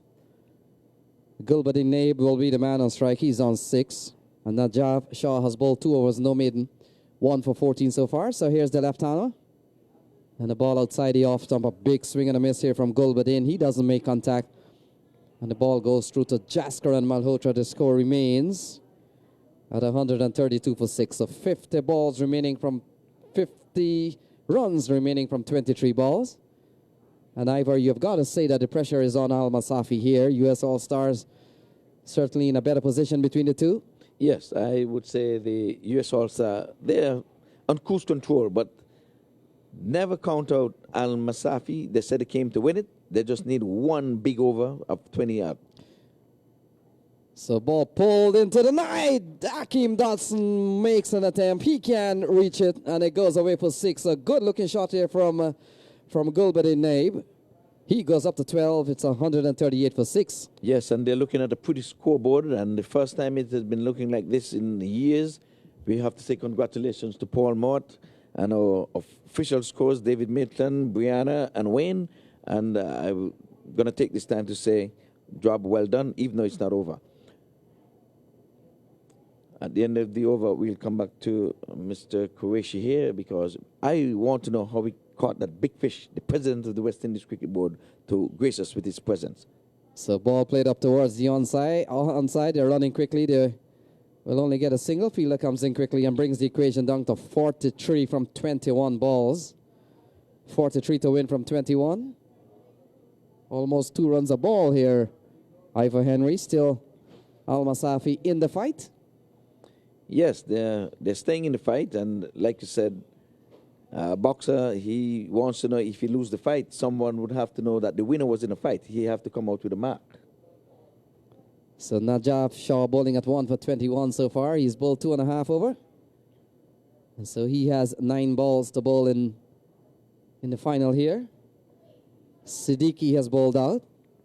Dilhara has gone to the hospital. And so 43 to win from 21 balls. We'll wait and see. As Najibullah Zadran, the man on strike, he's on 6. And ball taken on the pad. There's a big appeal chance of a run out. In fact, I hope we don't have another injury. Early in the day, we had one of the players who would have injured his shoulder, and he too, I think, was trying to get some treatment outside of here into a hospital, a clinic or something. He told me he was on his way to the hospital. Let's hope that he too is okay. So 43 still to win from 20 balls. Very important dot ball here for Najaf Shah and certainly the US All-Stars team. Najibullah Zadran, the man on strike, he's on 6. Gulbadin is on 13. Here is Najaf Shah.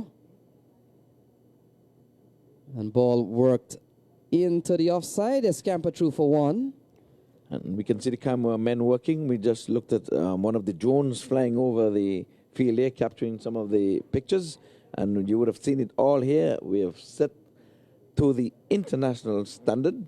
And like we said, is that the end of the over? One more delivery. Okay. So one more ball, and then, of course, Ivor Henry will continue his chat with Mr. Mack. 42 to win from 19 balls. 42 to win from 19 balls. The Zadran, in fact, Gulbadane,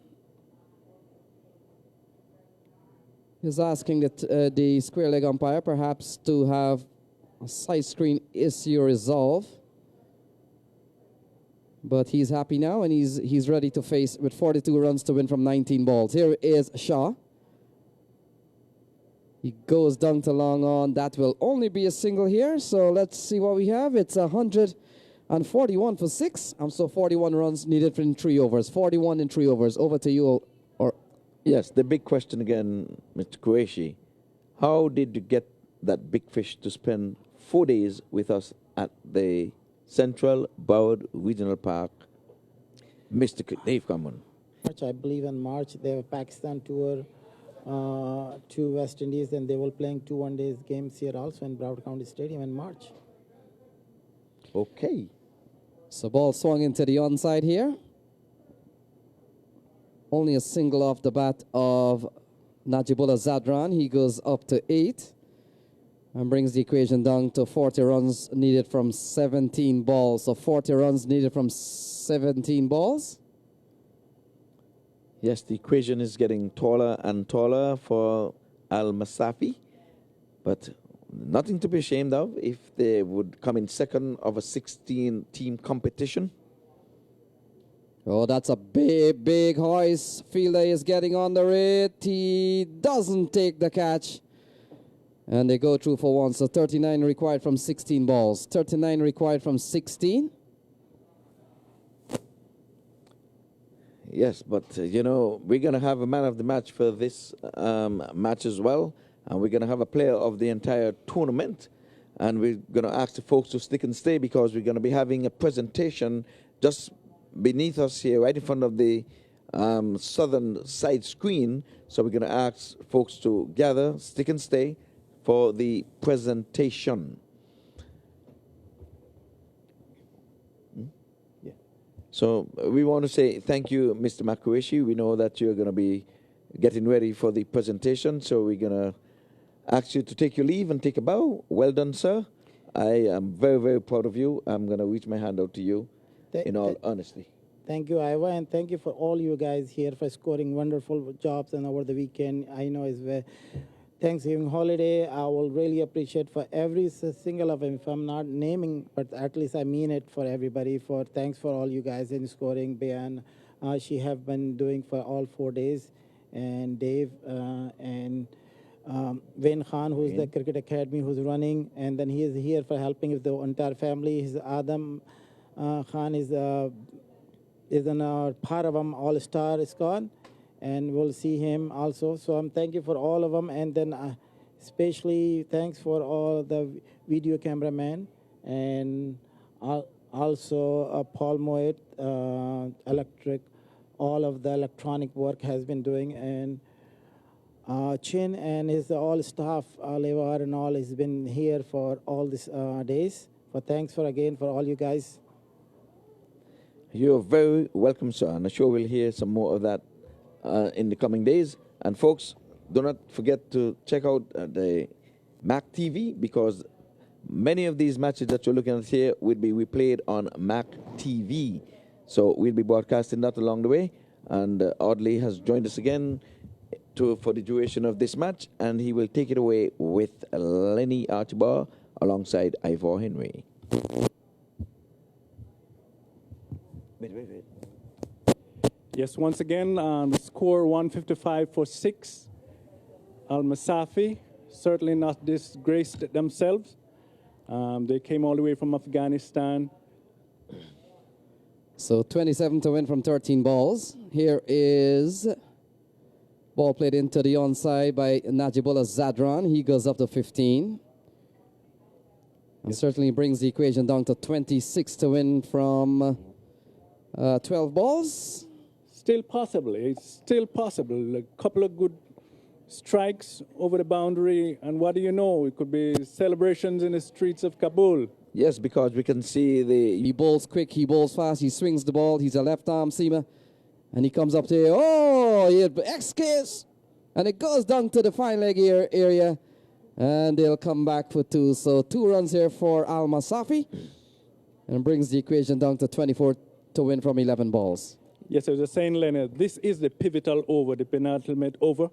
It's the setup for the final over, so it depends on how well the batters as well as the bowler does in this over will really determine the match. So 24 to win from 11.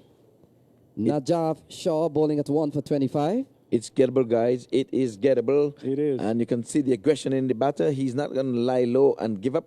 You can see the aggression. So all men are on the toes. Zadran on strike. Here is Shaw into Zadran. Oh, he goes straight up to mid-off, not timing it well. Good bowling here from Shaw. And brings the equation down to 23 from 10.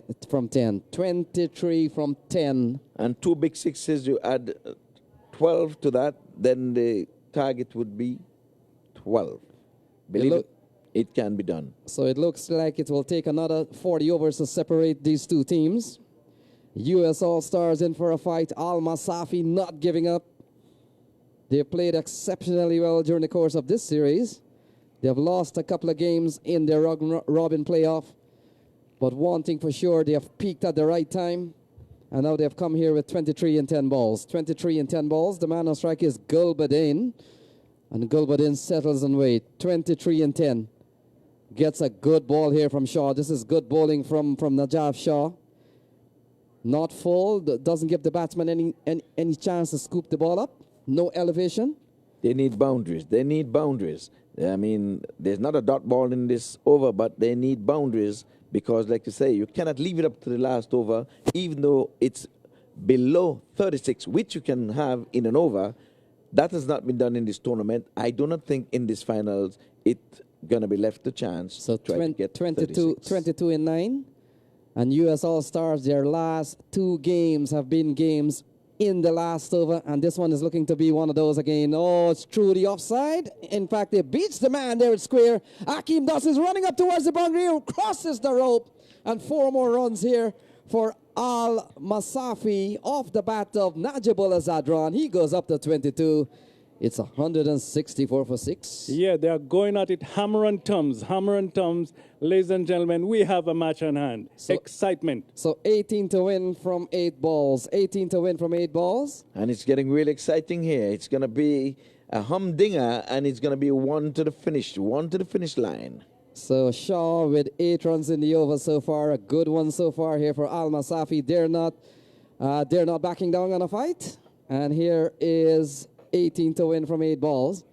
Oh, and he goes through the offside. Man makes a good stop. Limits the batsman to only a single.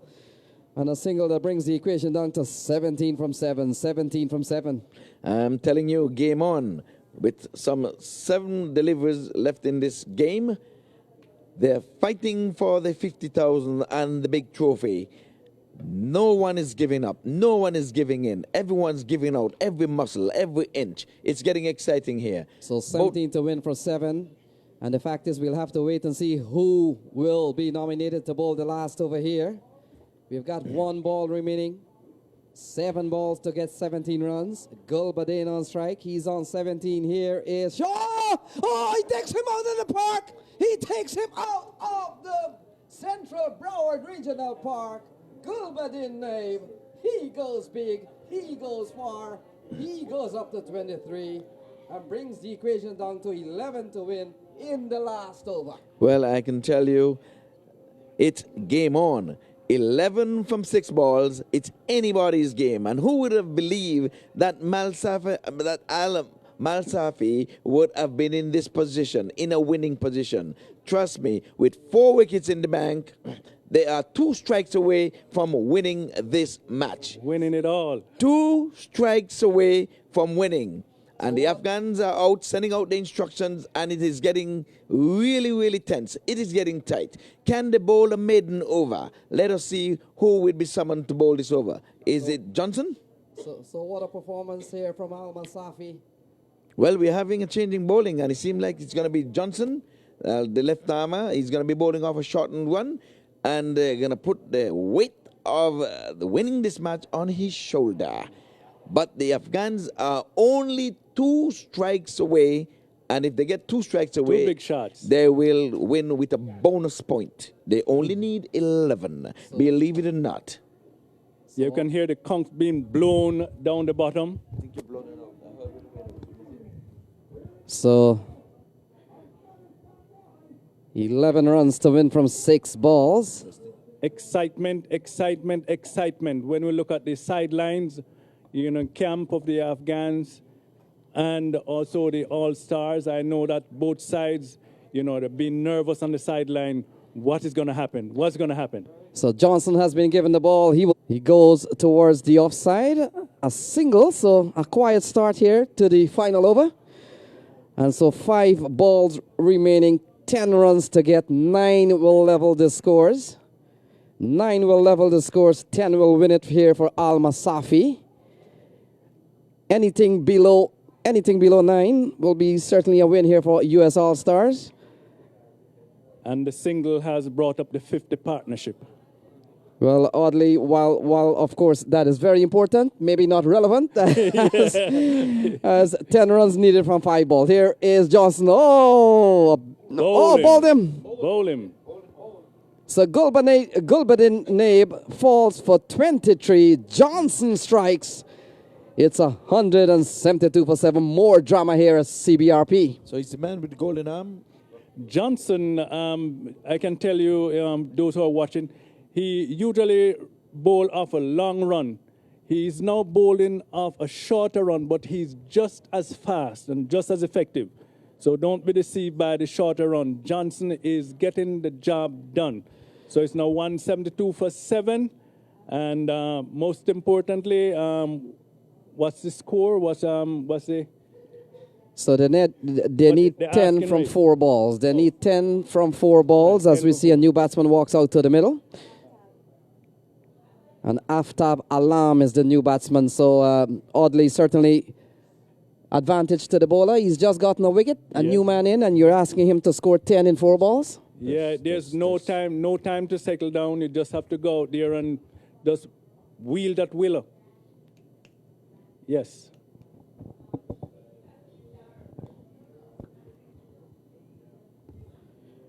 So 10 to win from 4 balls. Aftab Alam comes out to the middle here. Orlando Johnson has picked up his 2nd wicket. He's bowling a 2 for 28. And so Aftab Alam, he got an earful of instructions when he started to walk out. And what will he do? Will he give the strike up to Zadran, or will he try to go for a big shot? We'll have to wait and see. He doesn't have much time. He doesn't even have much time to think. So 10 in 4 balls. 10 in 4 balls. Still achievable. Still achievable. Difficult, but achievable. Well, the umpires are sending in signal in our direction. What's happening here? Where? There's a light in the alley.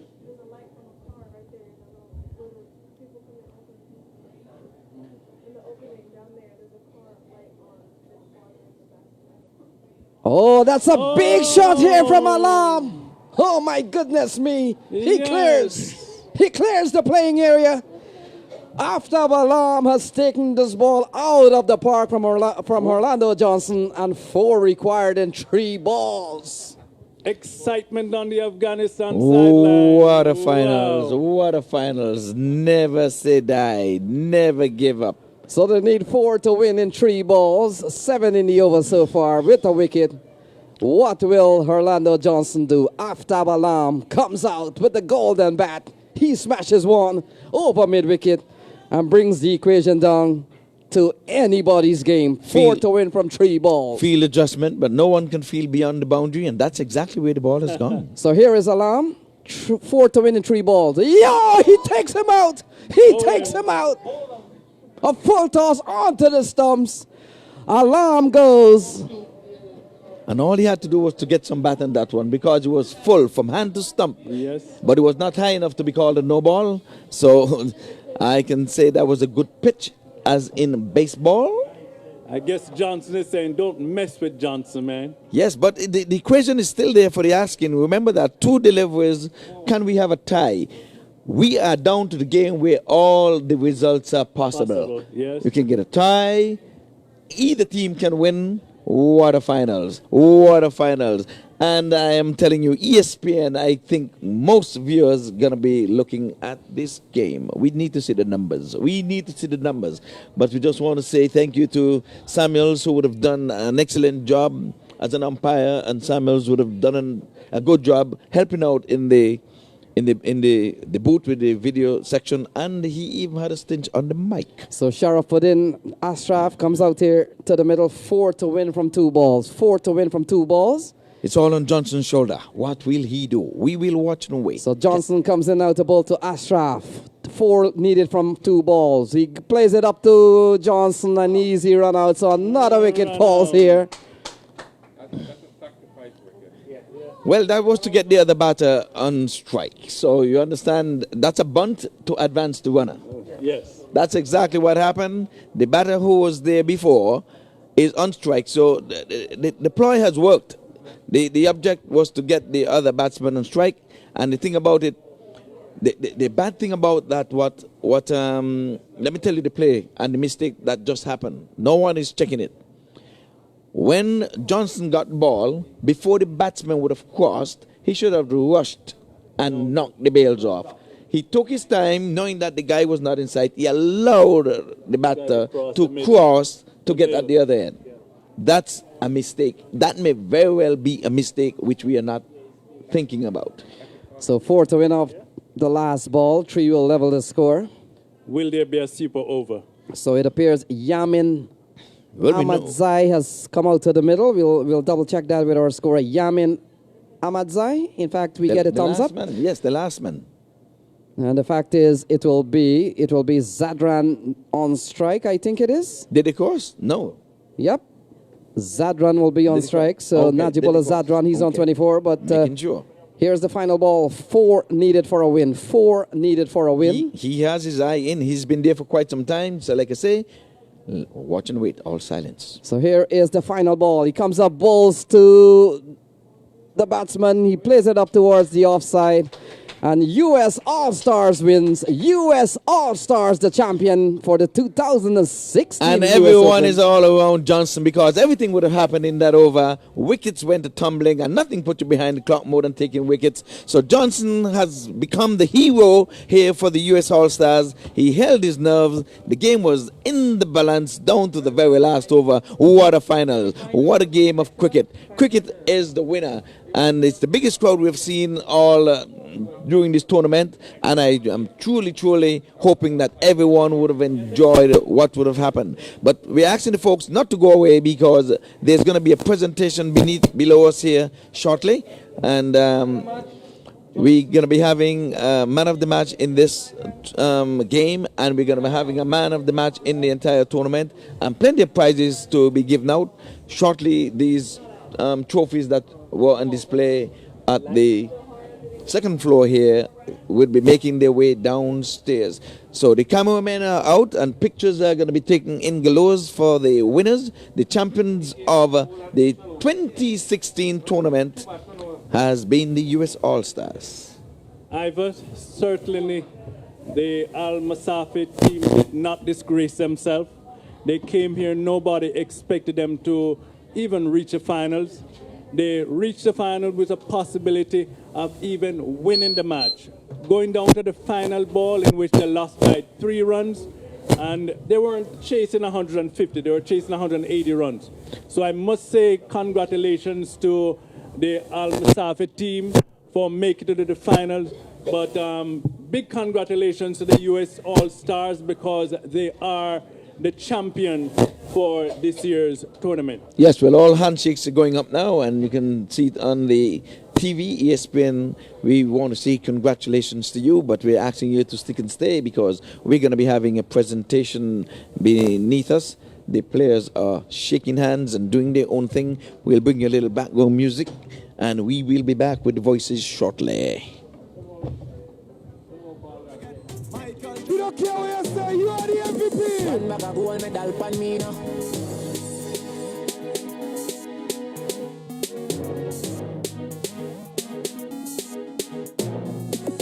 One bag of gold medal pan me now.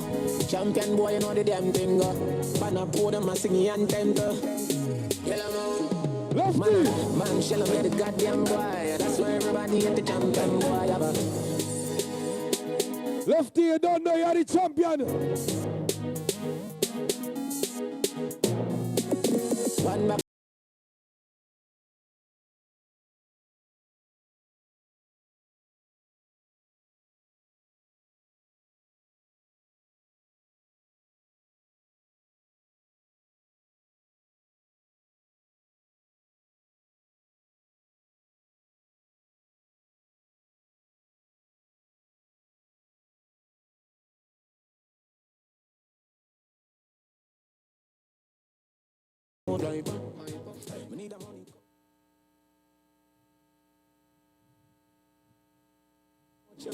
Sing my name in the title. Plus, I see them.